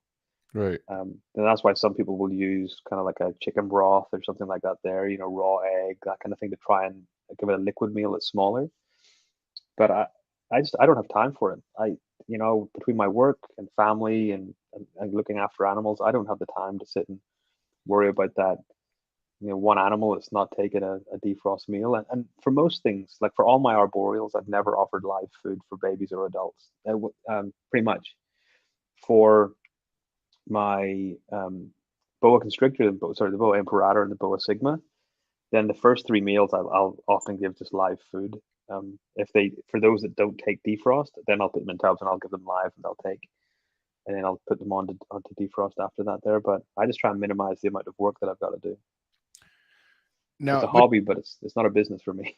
Yeah, I mean, exactly. I mean, and that's because it's as wild as that thinks, like what you do for your living relates to your hobby, So it's cool because when you're not at work, you're still around animals, and it's animals you're highly passionate about, and that at someday when Warren hangs his lab coat, you know what I mean? He's gonna be locked in with some passionate projects that are gonna fulfill everything that you want out of this, I feel like, and I think it's awesome. Yeah, I think so. It's weird. Like recently, with this potential move coming up, I've been thinking about selling one of my major projects, which are my Costa Rican T-positive animals. And I've thought about selling that entire project just to minimize the number of animals that I've got. But then I'm thinking, God, I put 15 years into that there. Right. And I made all these different things, and it's hard to if somebody came and offered me the right number for it, then yes, then I might just suddenly say, right, that's fine. Right. But the ones that I couldn't let go of the emeralds and stuff. I made the Corrales. I couldn't let go of the Boa Sigma because I've been keeping those Mexican boas for 20 something years, But right.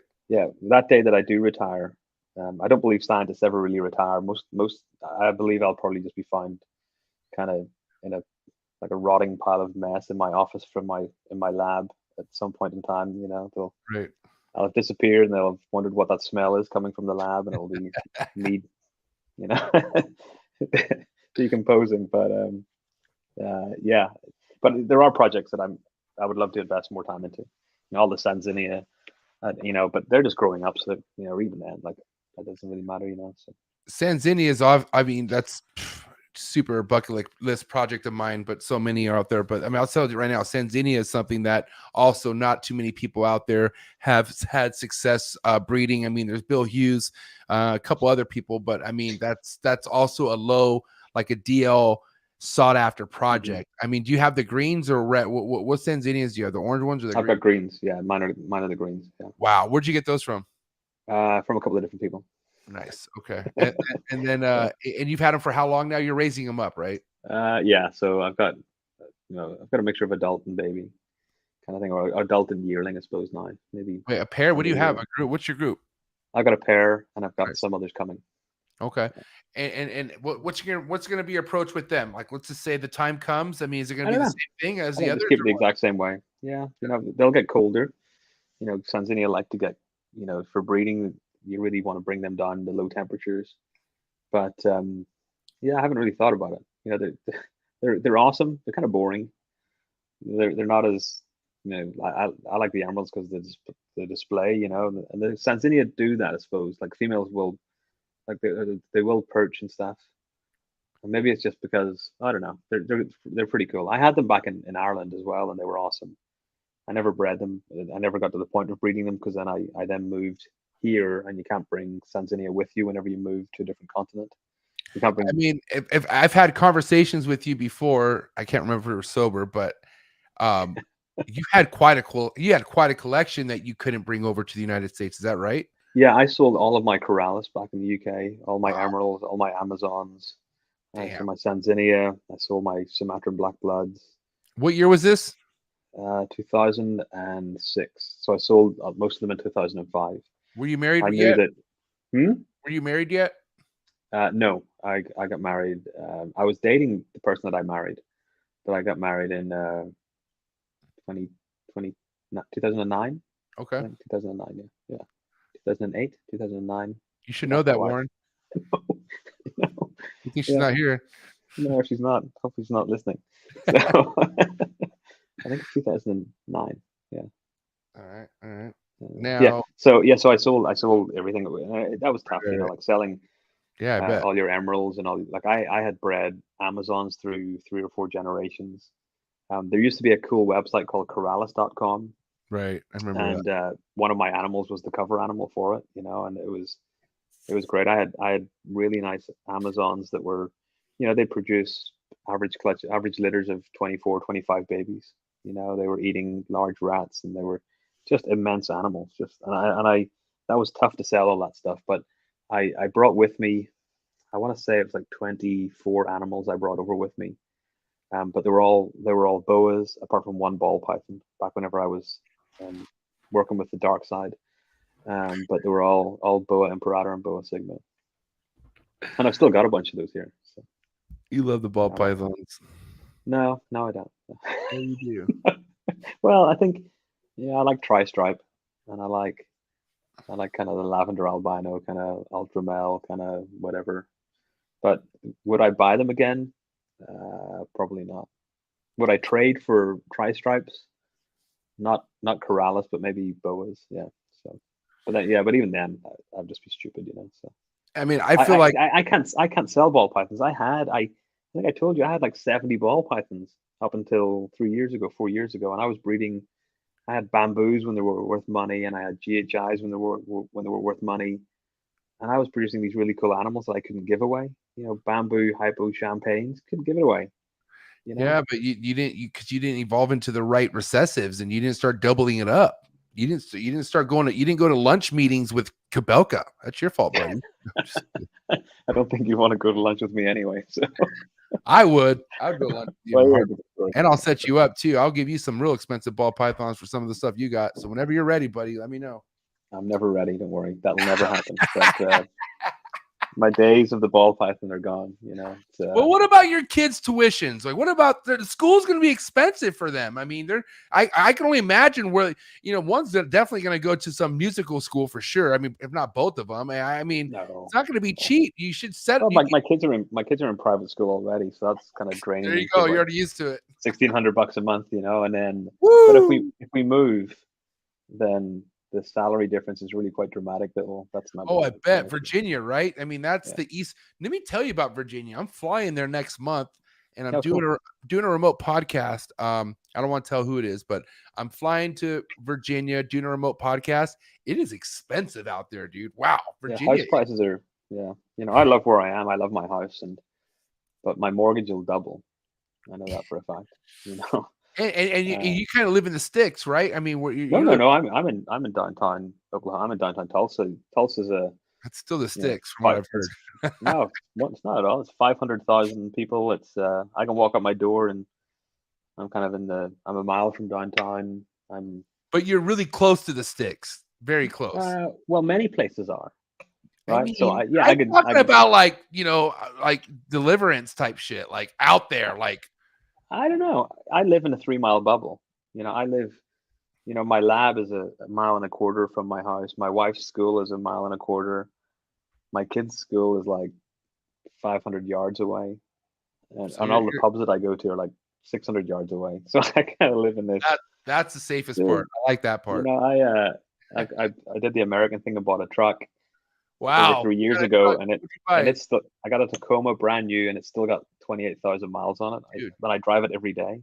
Toyotas and the fact that I think maybe 14,000 of those miles are because I drive back and forth to North Carolina or down to Bob Ashley's place down in New Mexico.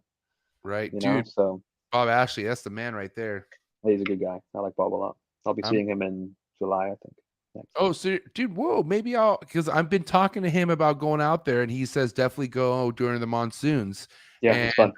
So whoa, maybe I'll work that out. Maybe that would be amazing. You and Bob Ashley on the show, that would be so sick. I don't think you're gonna get Bob on it. Bob is Bob's a busy guy.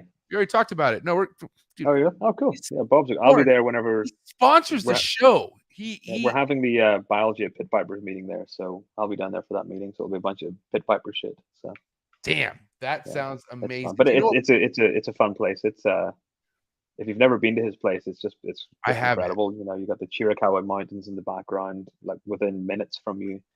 You're on Portal Road, which is a really famous kind of snake hunting road. And his place is just outstanding. You know, so the last time I was there, myself and Rich Eiley, who used to be a big boa breeder, and Dave Barker, were sharing a cabin, and we hung out for 5 or 6 days at a meeting, and it was a lot of fun. You know, you always meet up with a bunch of cool people there. So. Yeah, kind of like reptile shows, like Arlington shows. We've met. Arlington's awesome. I'm sorry to have missed the last one. So it's okay. But I think the last one I think the week after or the week before, I was going out for the interview in Virginia, so I couldn't turn around to my wife and say, I'm going away for these 3 days, and also I'm going down to drink beer with friends. You know, so you'll be fine. I do want to stay married. So no, I hear you. Yeah. But let me ask you, how are shows looking for you for the rest of the year? I mean, does it look like you're possibly being able to go to any other shows this year? Well, you know, if I take this job and it's been offered, you know, so we're in the kind of the negotiation stage for setting up the lab and the cost and stuff, what it's going to cost them to establish a new lab for me. But if I move, well, there's 2 ways we can do it. One is that I can move and start that position in August 10th, and that's over in Virginia. So my days of Arlington are kind of gone. I'll probably switch to Tinley. I don't think I could do Tinley that year, but maybe next year. If we don't move, then I would be in Arlington in September, and I would try to do Tinley in October as well. What's your heart? What's your okay, obviously the mind and heart, I feel like have 2 different kind of wants, but where are you sitting at with this, man? Do you really feel like you want to do this move if they do give you the offer? Yeah. Well, the offer's there. It's the offer has been made. So they're good. The number, I would say the numbers, they're like, hey, we'll do anything you want type of shit. You're ready to go. Kind of, yeah. We're sitting at a very, very large number to make it move, and It's an endowed professorship position, so it's a named professorship, and it's one of 8 in the field in the US, maybe 7 in the field in the US. So it's a really kind of big deal. Big time. So yeah, for me, career-wise, it's an incredible thing. You know, the opportunity for this, it probably wouldn't come up again. It's crazy. But it's, you know, it's a big move. So it's not just moving me; it's moving my family, and it's moving my wife, and she's in a great job. She's an assistant principal at a really nice private school here. So you're moving from, you know, a city that's got 500,000 people to a city that's got 65,000 people. So we have to look into the opportunities for her as well, you know. So ideally, I would really miss moving away from Tulsa. I've loved living in this city. I've been here 10 years, and it's just a really great place. And it's very central, you know. Like in 4 hours, and I'm at Arlington. 12-hour drive, 14-hour drive. Maybe it's longer than that. Maybe it's 16 hours. But I can drive straight to Bob's place anytime I drive there. I just go straight through, stop 3 times for gas, and urinate, and just shoot on. You already know that. You already know how many times you need to stop for gas and piss. Yeah, 3. I know the places. Times, you know, you get to a T junction, and Roswell goes one way, and the other way is to go to Bob's, and I take that because I can leave here at like 4 in the morning and get to Bob's by 6 in the evening. Right. Be drinking margaritas in his house by 6:30. So I know pretty well. And then like Tinley is, if I drove, it's like 10 hours. You know, I think I can fly direct into Chicago. Yeah, I can fly direct into O'Hare.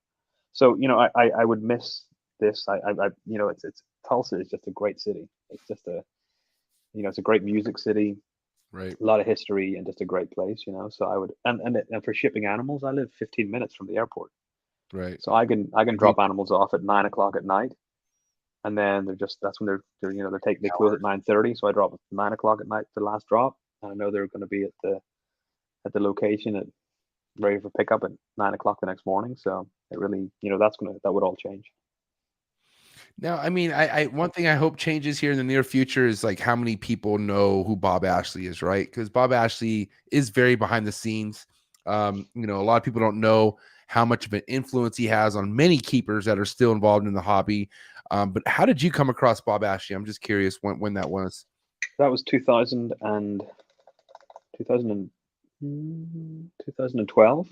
Okay. 2012, 2013. I was maybe 2012. A co-author of mine, a guy called Gordon Shewitt. Many people know of the Shewitt line, carpet pythons, jungle carpets, Shewitt line, Brazilian rainbows, or Hog Island boas. But Gordy was an academic. He's still very much active in publishing papers, scientific papers. Herpetologist, herpetoculturist, and he and I started collaborating on research on parthenogenesis in snakes in 2011. And we had been talking for a while about reviving a scientific meeting that had been held many years earlier called the Biology of Pit Vipers. And Gordy and I just thought, you know, why don't we have Biology of Pit Vipers too? It might have been like 20 years since that first meeting. And we thought about it, and Gordy is a really good friend of Bob Ashley's. And Bob, one of Bob's things is he can arrange conferences and meetings, just, you know, knows what to do. Right. So he was up at another guy, Russ Gurley. You know Russ, right? Yep. Yeah, so Russ lives a couple of hours from me, and Bob was over at Russ's place. He drove through picking up some books and stuff. And then he came into Tulsa, and we got together that evening and drank some beer, and we put together the idea for where to host this meeting in Tulsa. So we had this Biology of Pit Vipers, the second meeting in Tulsa in 2007. And from then on, we then organized like Biology of Snakes and Biology of Pit Vipers 3, and when I'm doing Biology of Pit Vipers 4. So I've known Bob since then. And of course, then it means that whenever I go to the Arlington show, you know, I always get to see Sherry and Bob, and Right. it's always great to hang out with them. And whenever I go out to New Mexico, you know, I always get to, you know, Bob has a lot of places in and around Portal and Rodeo, New Mexico. So there's Right. always somewhere for me to stay, and it's always a lot of fun. You know, Bob everybody knows Bob, so he's a great guy. But yeah, he's very much behind the scenes, you know. Right. And trying to get him to sit still for 5 minutes is really difficult. So whenever you sit down with him, he's more like running around, and, you know, doing his thing. And so it's funny you mentioned like, hey, I don't know if you can get Bob on the show. He's a busy guy. And let me tell you, the one time we did get him on the show on Filter Reptile Podcast, he was answering every question like, I'm talking about, beam, on to the next one, on to the next one. And I was like, and I wasn't ready for it. I was like, dude, this guy, like, he was giving me, like, I wouldn't say short answers, but they were just like to the point and Oh yeah. like, let's go.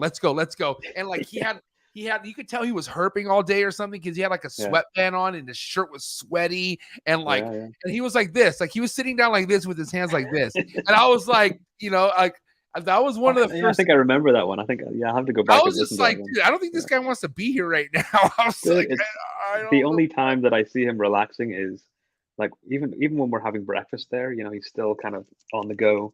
When we're at his house and he's making margaritas, like he's busy cooking and making margaritas, and we're all sitting lazing on his sofas, you know, just being lazy bums, and he's like running around doing all this stuff. And I think if he sits still, then it doesn't work, you know, he shuts down. So he's always active and loves herping, and just a really good guy. And his wife Sherry, she's just wonderful, you know. So what's your advice to anybody out there who's just coming into this right now and never has been to a show? How important do you feel like shows are for linking up into certain things that you're passionate about in the hobby? Well, you know, I've never vended a show. Maybe I've had animals on one person's table, like back in Raleigh when I lived in North Carolina, but I've never vended a show. But I always try to go to good shows. You know, I try to avoid the little bumblefuck ones here and there, you know, because they're just crappy. Right. But I like to go to things like Arlington and Tinley when I can, and Daytona if I can. It's been a while since I've been to Daytona. But it's not about the show. It's not about going and looking at animals. I don't really care about going around and looking at snakes on tables. It's more about drinking beer in the evening with people and chatting. You know, that's how I got to know Dave Barker so well, and he and I and Tracy are really good friends, and that's how I got to know a lot of the big people. You know, Jeff Ronnie and all these people that are into animals, just because I can go to these shows and I can sit down and chat with them. You know, and you realize they're normal people. Like, people hold all these people up on this big pedestal, you know, because they bred emerald tree boas, or they keep this, or they breed that, or, you know, they're just normal people. So just go and chat with them, you know. And if they're not normal, then just don't chat with them and walk away from them. You know, it's there. The reason I know Brett is because of Arlington, right? The reason I know a bunch of people is just from going to those shows and drinking beer in the evenings and ending up chatting with them. And I'm always happy to drink beer with people. So yeah, you are, and you're always happy to drink beer with. Yes.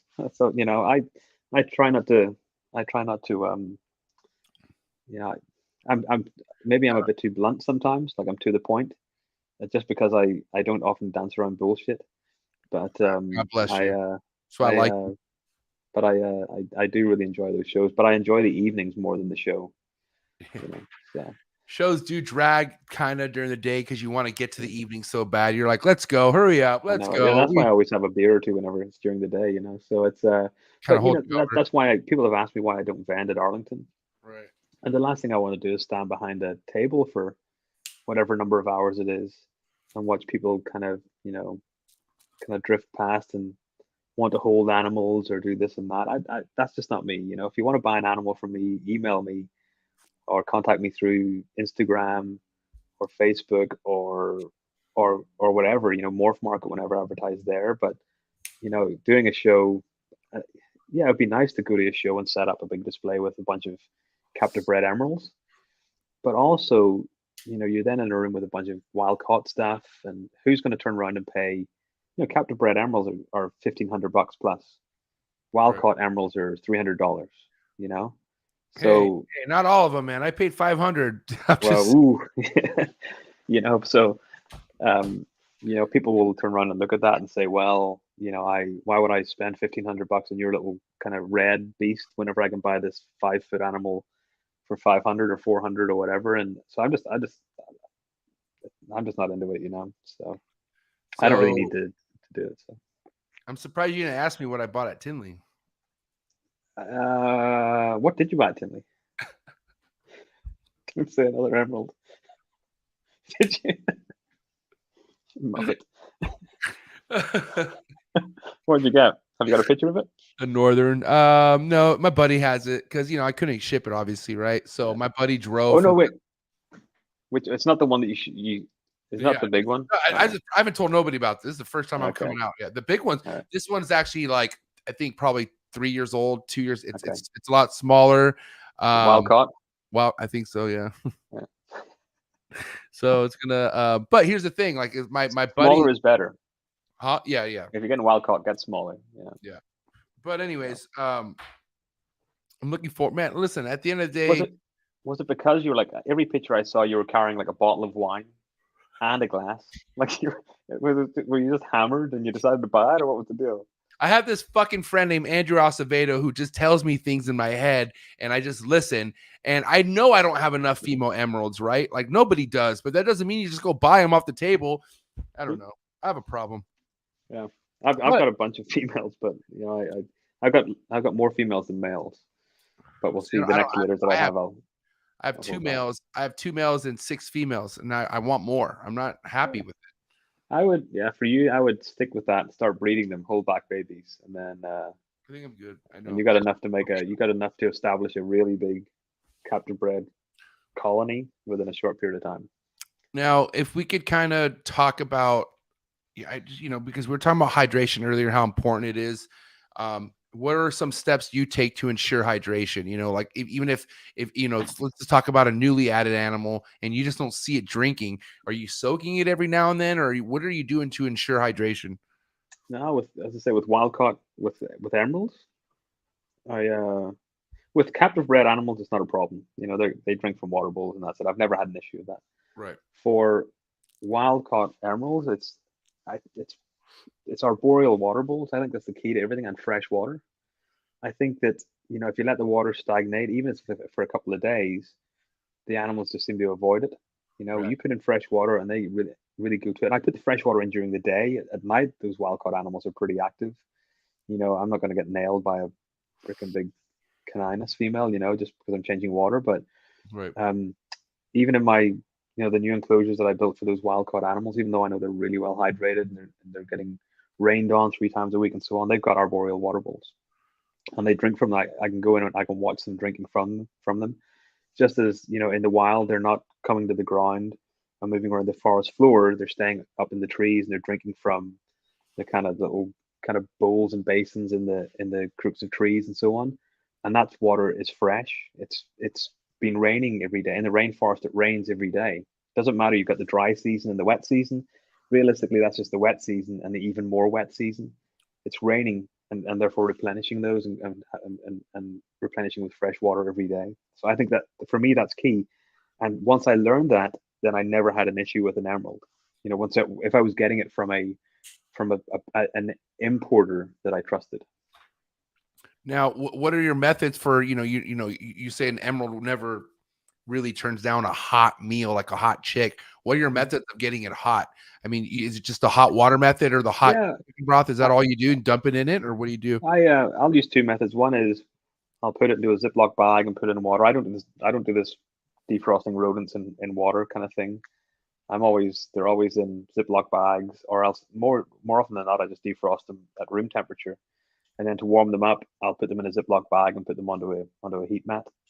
Just one that's sitting there at whatever 84 degrees or 85 degrees, and I'll let it sit there and warm up, and then I'll offer it. Once it's warm to the touch, then I'll go for it. I don't temp gun it to see what is it. Some people will use like a hair dryer on it to warm it up and stuff, but again, I'm I kind of look at it like this bucket science. You throw in the right shit and it should work. It doesn't matter if it's a little bit cooler or a little bit warmer or a little bit less humid or a little bit more humid, or it should work. I don't think I need to get it to exactly 104 degrees and offer it on this time. And I don't know, maybe I'm just really lucky, but I've found the biggest killer of emeralds being dehydration. If they're not animals that regurge, is dehydration, and therefore I spend all of my time just making sure the animal's hydrated. And after that, once an animal's hydrated, it moves into that hunting position very frequently, very easily, very often. And then I offer it, and it's hard for these animals that are so cued in on heat to ignore those kind of hot animals, even if it's not something, an emerald tree boa will never have seen a lab rat in its life, or a lab mouse, very, very different species than what they're eating in the wild, even though they're primarily eating rodents in the wild, very different rodents. But once it's a hot rodent or a hot chick, then they nail it. I should, next time I feed, I'll take some footage. I keep getting asked about recording footage of my collection. I never have time, but next time I'm feeding emeralds at the lab, I will I'll video it and I'll post it on Instagram. I mean, they nail it. And then, like, you know, like you said, the way you have it for preparation at the lab, you thaw everything out individually, and it's all laid out, and you feed like that. Yeah, just on a tray or on a lid of a Rubbermaid container.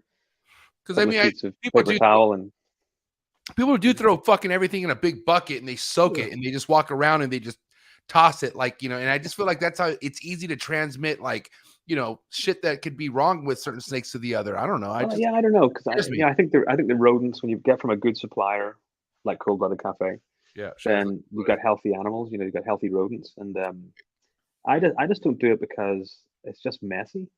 You know, it's just kind of gross.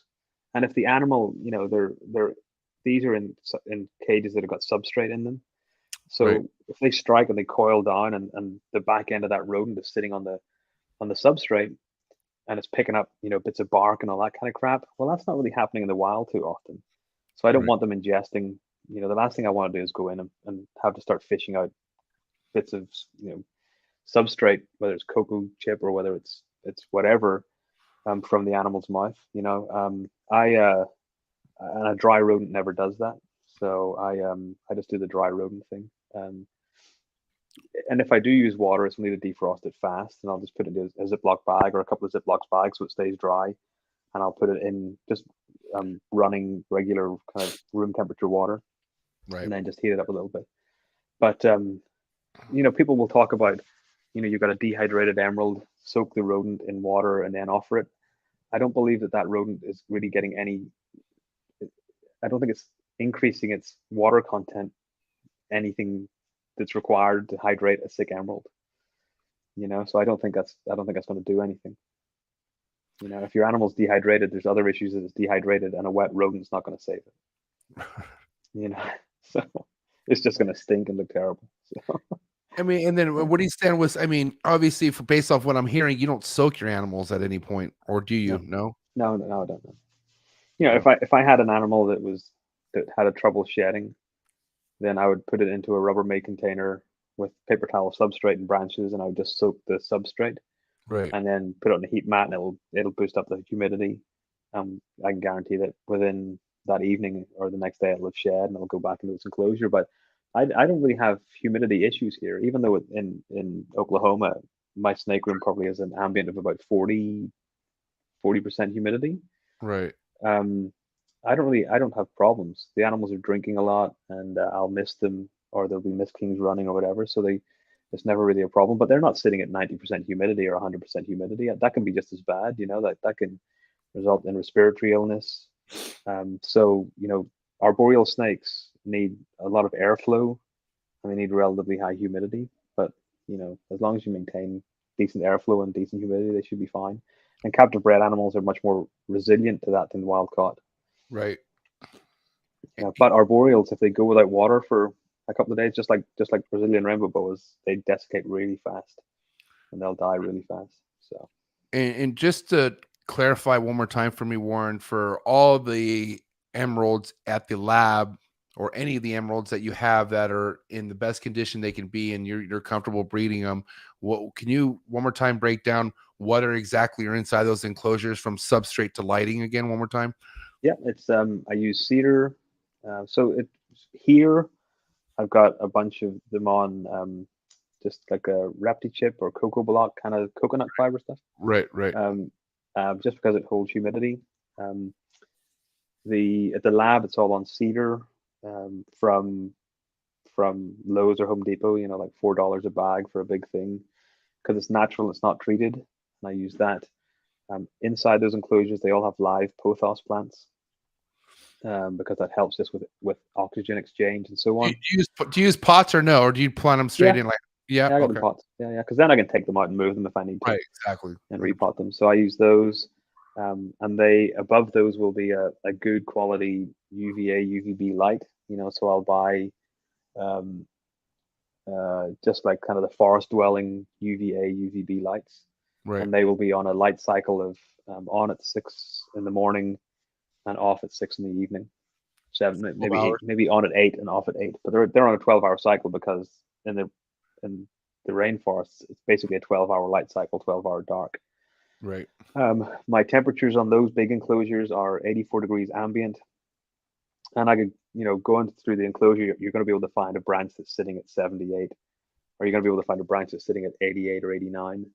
And at night, I will put that through a ramping down to 4 degrees. So they'll go from 84 to 80, and that will start at 6 p.m. And they'll ramp down over the space of 2 hours or so to 80. And then at 6 a.m., they'll start a ramp up over 2 hours to 84 again. So they get this small drop in temperature. But at that time of night, my animals are pretty much all active.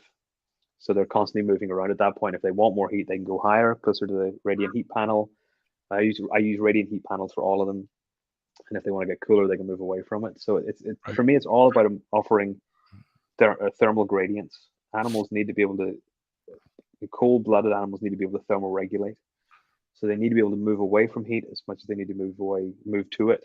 And they'll do that throughout gestation. If they're gravid, they'll do it throughout feeding. Whenever they've fed, they'll move closer or further away depending.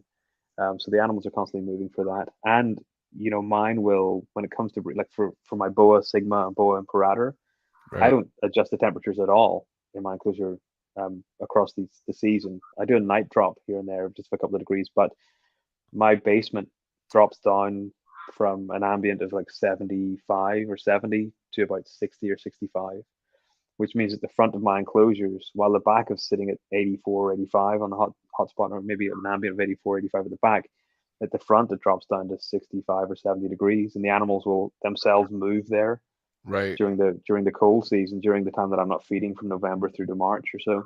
And that's where they'll stay, and they'll undergo spermatogenesis to make sperm, or oogenesis to make eggs, and they'll stay there. And once that season starts warming up, then they'll start moving back towards the heat.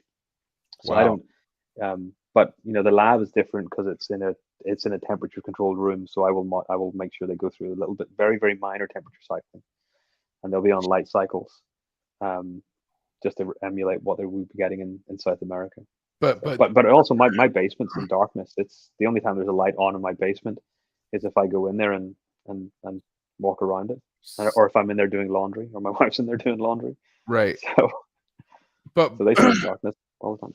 But regardless, what room we're talking about, each room deals with some slight of fluctuation. Yeah, absolutely. Yeah. Every room will. Right.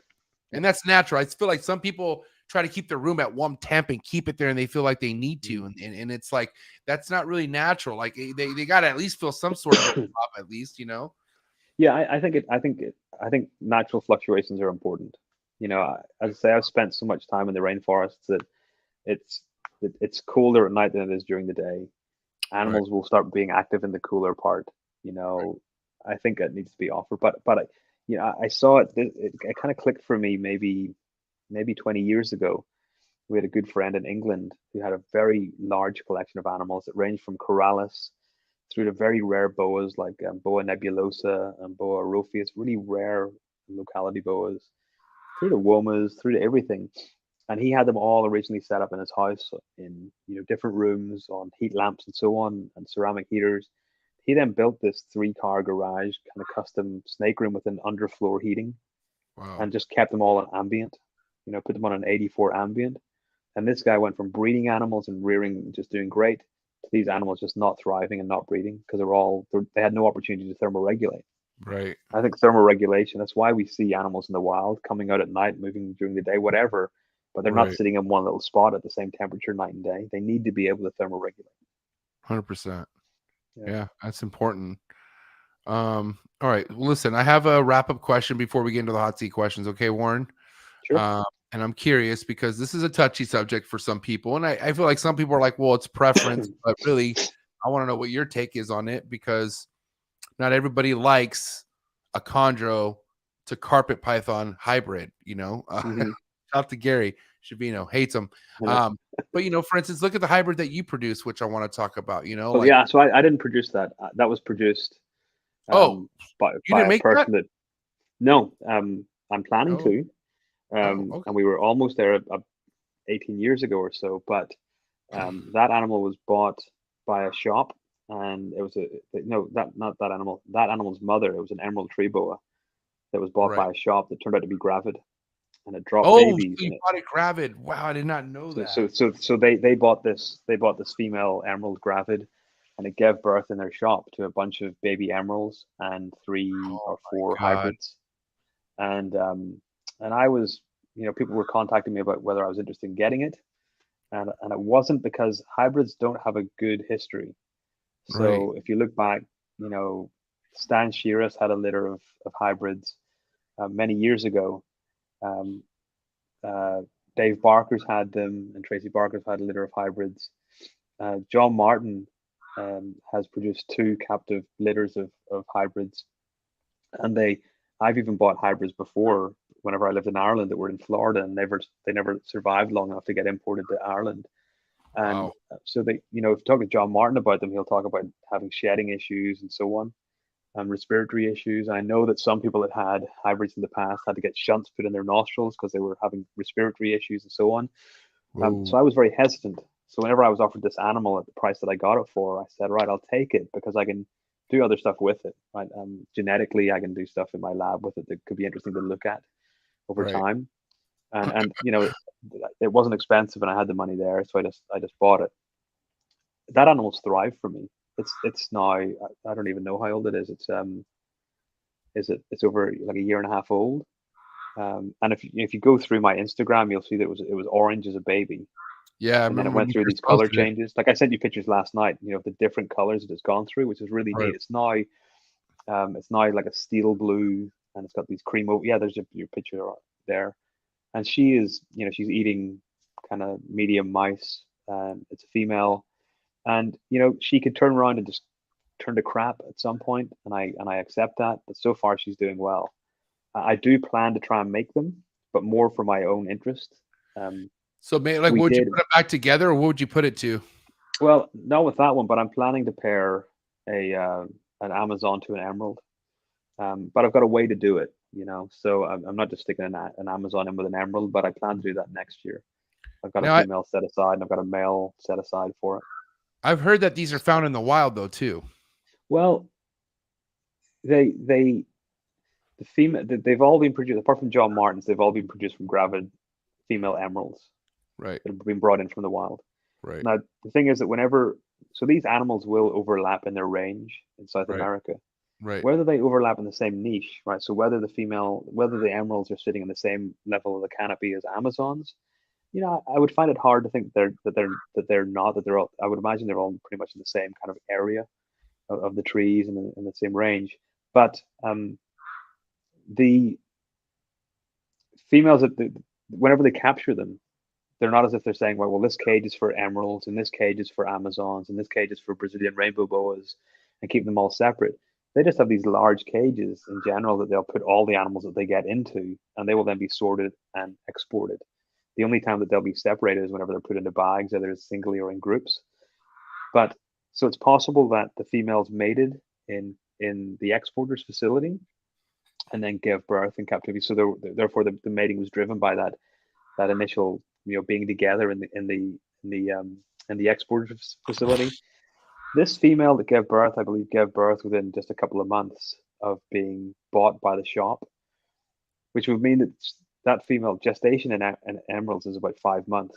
So therefore, that would have meant that the mother would have had to been collected and exported and held at an importer for at least 3 months before that female was bought. And I don't see that happening. I don't think they're held for that long. So my feeling is that was probably resulting from a wild breeding where a female emerald bred with a emerald and a female emerald bred with an Amazon, roughly around the same time, and then they produced this litter of hybrids and emeralds. That seemed the litter that Stan Shearis had was all hybrids, and I believe the litter that Dave Barker had were all hybrids. For when you pick up, like for me, these are night and day different than an Amazon and night and day different than an emerald. So I can tell that apart. I'm yet to see an Amazon being sold in captivity that doesn't look like an Amazon that I would say is a hybrid. Right. So they're probably not necessarily that common, but they're occurring. I would find it hard to believe they're not occurring in the wild. Now, what would you say to like the other random hybrid projects that people just throw things together? I mean, what would you say the good and bad thing is about that? I've been doing it for years without necessarily knowing it. Like whenever I first paired my Costa Rican T positive boas to Sonoran leopards, they were both considered boa imperator. And then I was part of a study a couple of years ago that split that into the Mexican boas, or part of the Mexican boa range being boa sigma, a separate species. So I'd been making hybrids for years. I've got no issue with it as long as the animals are represented as that. So I've got no issues with carpondros. I love that Gary doesn't like carpondros, but he will breed diamonds to jungles and all that kind of stuff, or Yeah, diamonds to that made me, that was kind of weird too. I'm gonna ask him about that personally when he's on here, yeah. whenever that So day I think it's just personal taste, you know. But is. I Okay. think the hybrids can be interesting if they're marketed like that. My problem with it is that once you start getting into a first generation hybrid looks different. But once if that's fertile and you breed it back to either, in this case, an Amazon or an emerald, then the babies are going to look more like that animal, right? The Amazon or the emerald, and you start losing that distinction of being a hybrid. So I don't really have it. You know, yes, do I plan to breed it? Yes, I do plan to breed it to an emerald or an Amazon. It depends on the body structure. Whenever it's adult, I think it's going to be more like an emerald because these animals, most babies that are born take on the body structure more similar to the mother than the father. So I'm assuming it's going to mature into being a typical emerald-sized animal. So I'll Mm, breed it to an emerald and see what nice. I get.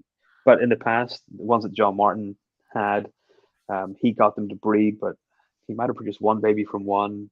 But I think, um, but I don't think he got any real successful viable litters. You know, so I really don't know what to expect. You know, Dayton Croydon's got another one of the litter mates to that there, and his seems to be doing well. So I don't know what sex his is. But you know, Yeah, the thing with hybrids, a lot of hybrids have reduced fertility. So right, whenever you breed Burmese pythons to retics, you get a lower fertility. Whenever you breed those hybrids, they have a lower fertility. right. So it's possible that we're not going to see much coming from it. You know, for me, it's just an oddity. It sits in my snake room and it's kind of cool.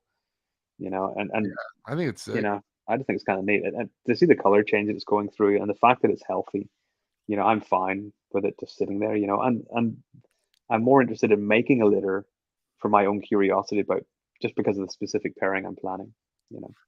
Now, I mean, I don't want to, I don't want to continue this on, but I have to ask you because I mean, nobody has a market for this, right? Like, so nobody's really making these successfully No. and like, being able to sell them. But let's just say that were to happen, right? Let's just say it were to happen to a random person. Let's just say I were to get an emerald, right? And it shits out these fucking amazing hybrids, and I Hmm. get them to eat, and I'm like, I'm as lucky as you are, and you know, getting them established. You know, going around and pricing something like this, how do you go about that? Like, how does that work? Like, Yeah, because that could I ruin think it's that could ruin a project. You know what I'm saying? So yeah, I think it's a good question. I think well, it's whatever you are as an individual and you price it as. You know, it's entirely up to you. You know, as I say with emeralds, if people come to me and say, well, $1,500 for a basic baby northern emerald is too much, and I'm like, that's fine. not enough, A I got not a enough, bunch of not enough, people.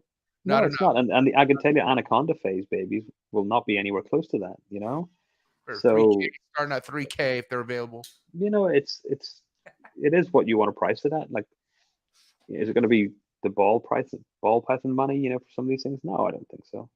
I think you can ruin a. You're right. You can ruin a project as fast as you can develop it.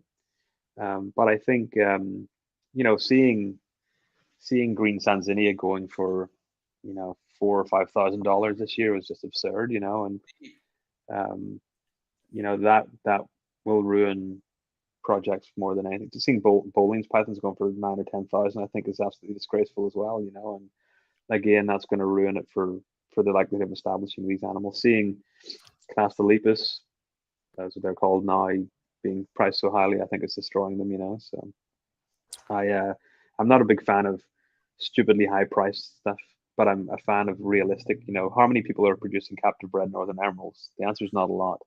Right. And therefore, if you want to get into a project where you can get a healthy animal, then pay to get into it and make sure you know, don't scrimp on the enclosure and do it Yeah, right. exactly. And you're going to end up with a great animal that will ultimately, if you want to breed from it, should breed and do well for you. If you want to scrimp and do the wild caught route, because you don't want to wait the time, wait out the time to get a captive bred animal, then so be it. Just realize that there's other risks involved. But with the hybrids, to get back to that, I don't know what they should be priced at. If they're not viable, if they're not fertile, then their value is as a pet, something that will sit on a stick and you can look at. If they're viable, then it depends on what they produce. And again, they're just one of these oddities. Would I say they're worth $2,500? No, I don't think so. I don't think they're worth the same price as a captive bred Northern Emerald. I would say $700-800, $1,000 maybe, but just as something nice to look at. Right. Pricing of animals is just gone. It's just weird. It's like you can pick up green Sanzinia back in the UK for £400. $600. You can pick up black-headed pythons for $350, the equivalent of $350, $400 back in the UK and Europe. But the US has seemed to have gone a wee bit. I think, ball pythons are great because they brought a lot of people into the hobby. And as much as I like them, I'm not going to own them. I can see what they've done for the hobby, but they've also made people think maybe unrealistically about pricing of stuff. It just shows a lot of ball python people are getting into this shit. Well, a lot of people are getting into it, but a lot of people are getting out of it just as fast, having lost their ass in terms of money. I watched it in the UK, so yeah. So pricing is an odd thing. I tend to underprice things, so if people buy animals from me, I tend to sell it for a lot cheaper than what other people would sell it for. Just because, again, it's a hobby for me. But with emeralds, I'm really invested in those in terms of, it's not easy to establish a really good solid group, and I want, and I hold back a lot of stuff that I produce because I want to establish this nice group of animals that will, over the next, I'm 44, so over the next 30 years of my life, if I survive that long, I've got animals that I will continually have breeding and replenishing, and they're genetically diverse and so on. So I like having a diverse group, a large group of those kind of animals. And ultimately, I could definitely see myself in the next 20 years having just a handful of Coralla species, but larger groups of them, and maybe the Mexican boas, the Boa Sigma, and that's it. In fact, this year I've been sending groups of animals to other people, like my carpet pythons. I sent up to a friend. I've got some caramel Sumatran blood pythons that I'm going to offer to somebody if I find the right person, just in a long-term breeding loan. Nice. Because I just want to reduce numbers, but I want to have decent groups of animals. That means that I'm not going to, if something dies, then it's not the end of the project, So. Well, listen, one thing I'm inspired the most about this episode is everything you laid out just has such a longevity mindset behind it, which I cherish and I respect. Warren, you have a passion that obviously stems from a young age, with you leaving your home country, coming over to America, reestablishing what you love and what you have going on. Dude, you're awesome, man. You're one of my heroes, bro. I appreciate that. And just I appreciate that. I always enjoy hanging out with you. So I like talking to people about animals. I like talking to people about snakes and stuff. So whether it's, I can sit down and talk to people about ball pythons and whatever, and corn snakes. Well, I don't keep them anymore, but I just enjoy talking about reptiles. So.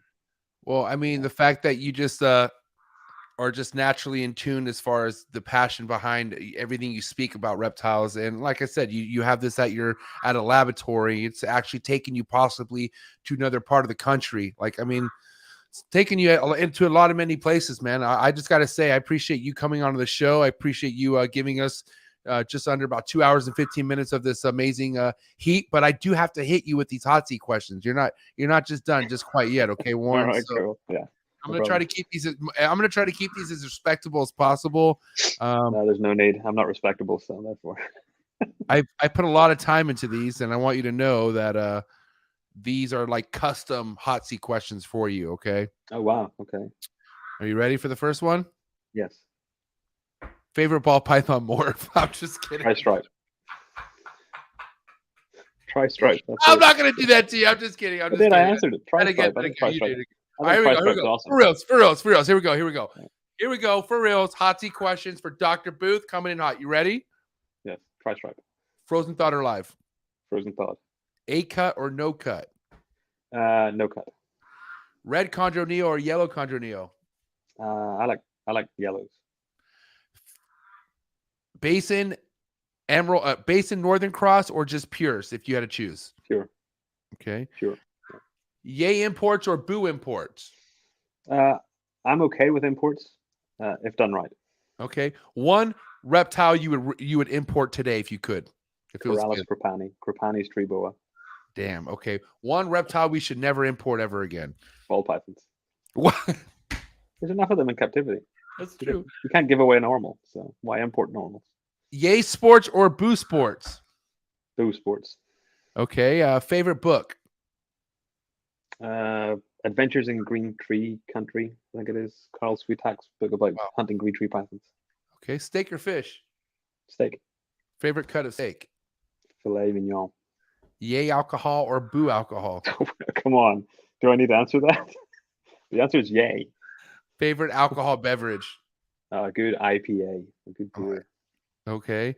Van Halen or Sammy Hagar? Great question. I actually like all eras of Van Halen, including the Gary Cherone era. But I'm a big Diamond Dave fan, so I would say Van Halen. But Van Hagar have done so many great things as well. You should read Sammy Hagar's book. It's fantastic. I heard about that. About Sammy Hagar's book. So and he's a nice guy apparently, and Dave Lee Roth is apparently a total numbskull. So you're going Van Hagar? No, Van Halen. Okay. West Coast rap or East Coast rap? I've got no idea. I couldn't tell you the difference. Okay. I don't listen to rap. So. Favorite place? Okay. Favorite place to visit? East Coast or West Coast? How about that? East Coast, Greenwich Village in Manhattan. Okay, respect. Well, I'm gonna change that when you come visit me in San Diego. Okay, promise. I plan to get over there at some point. All right. I've been there before, but yeah. Little word association. First thing to come to mind: milk, cookies, cocoa, cookies. First time keeper. Read. Ovulation. Excellent. Stuck shed. Humidity issues. Mites. Poor care. DOA. It happens. Ball python community. Generally good. Green tree python community. Generally good. Emerald tree python group on Facebook. Interesting. Steve, I'm sorry. If you had to get rid of one, this is an important one. I'm scared. I already know what you're going to say. I have a feeling. But if you had to get rid of one platform forever, delete it forever, are you going to get rid of Facebook or Instagram? Which one has to go, Warren, for good? Facebook. All right. The reason being, now it's a different context. So for reptiles, I post frequently on Instagram, right, and rarely on Facebook. For staying in touch with family, friends back home, it's all through Facebook. So if it was purely reptile related, I would just get rid of the internet. Period. Right. But Facebook, Facebook for reptiles. I think I like the old forums, and it had the longevity where you could find a thread that had a history, behind a question and so on. Right. I think with Facebook and stuff, there's too many people that think they know what they're talking about and have no idea what they're talking about because they've never kept an animal, even though they tell you they've kept an animal. Right. And there's too many knowledgeable keepers that just stay away from it because they know that they've got all of these other people that think they know everything and are detrimental to this person that's asking the question, but swamp out the actual knowledgeable people. So I'm more likely to give advice and tell the person just to contact us to send me a message, and I'll spend hours working with them to try and help an animal. But I'm past that stage of posting on Facebook. If you look at what I post on Facebook, it's more of pictures of emerald tree boas in that emerald tree boa group, or if you're a friend of mine, pictures of my kids on my regular page. I'm friends of yours, and I love seeing pics of your family, your kids. Love seeing what you're doing, man. All around, Warren, keep doing it. I appreciate you. You not only being a mentor, but a good friend to me and many other people in this hobby, bro. But I will say, what do you have to say to everyone? We had up to 70 people at one point. We have about 70 likes, which that's what I'm talking. I didn't even have to say anything about the likes. So we had 100% like to view ratio. What do you have to say to everyone out there who came through and showed you support tonight, Warren? You probably had nothing better to do tonight. You need to find a better hobby. But I appreciate it. I love, as I say, being Irish, I'll talk to anybody about anything. for as long as they want. And if it's about reptiles, and especially about stuff that I keep and that I can help with, then I love talking about that. And I love hearing from new keepers and what they're doing, and trying to help them with different issues. And I like to see how they mature over time and start producing offspring and start doing well, you know. So Right you on. know, I'm a nobody. I just like the fact that I can get the opportunity to hang out with some cool people and talk about cool stuff. So, and drink beer while I'm doing it. You're one humble individual, man, because you're somebody to me and many others out there. I can tell you that. But listen, enjoy the rest of your night, Warren. I will be in touch with you, definitely to keep you updated on my imports. So you'll be the first to know. Anything that I can help with, man, just let me know. You'll be the first to know if anything dies for sure. I'm gonna make sure. 110%. No worries, man. All right, cool. But listen, it's great seeing you, and hopefully we'll see each other at a show coming up soon. At some point we will, man. I appreciate it so much, Warren. Thank you for your support, and thank you so much, Warren Booth, Dr. Warren Booth, ladies and gentlemen. Appreciate it. Thank you. Thanks, everyone. Thank you, I appreciate you, man. Cool, man. What a guy. I'm telling you right now. And if you ever do have the pleasure of meeting this guy in person and you know what IPA he likes, your guys' conversations are going to go very, very far. I'm telling you right now, I've had a couple great interactions with this guy at shows, and I cannot wait for our next interaction at a next NARBC or a Reptile Super Show. Who knows? You never know what life may take you in this reptile game. But I appreciate everyone who tapped in. Great, very informative podcast, especially if you're into imports, or if you worked with imports and failed miserably, or if you're just looking to get into any of this. This was a great podcast. So if you happen to tap in late to this, make sure you hit that like button for my man Warren. Drop a comment. Let me know what you liked the best. Let me know what your best topic of what was your best topic of this whole entire podcast.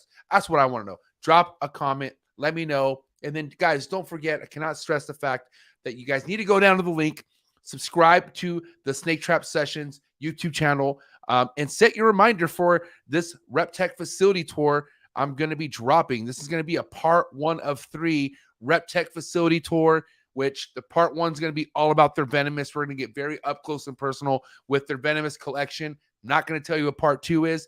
Not going to tell you when that's going to be dropped, but I can tell you I will be dropping 2 vlogs a week off this channel. So head down to the link below, click on that link, hit that subscribe button, and then also make sure you go subscribe and follow the Trap Clips podcast YouTube channel as well. And then, guys, this Sunday, it's going down. Holy Monitor / Gecko, Holy Lizard Sessions, whatever. Holy moly. We have somebody who I feel is very dialed in with these animals, and she's a woman. It's my homegirl, Jessica Saunders, the wife of Bruce Saunders, repping the Reptarium. Will be in the building this Sunday, 4 o'clock Pacific Standard Time. Go down the link, set your reminder. Coolest reptile podcast in the world. What an amazing podcast. Go follow my man, Dr. Booth, on Instagram. And I appreciate this guy so much. And I appreciate all my supporters out there. Thank you, everyone who spent their evening with me. And your boy's out. Cheers.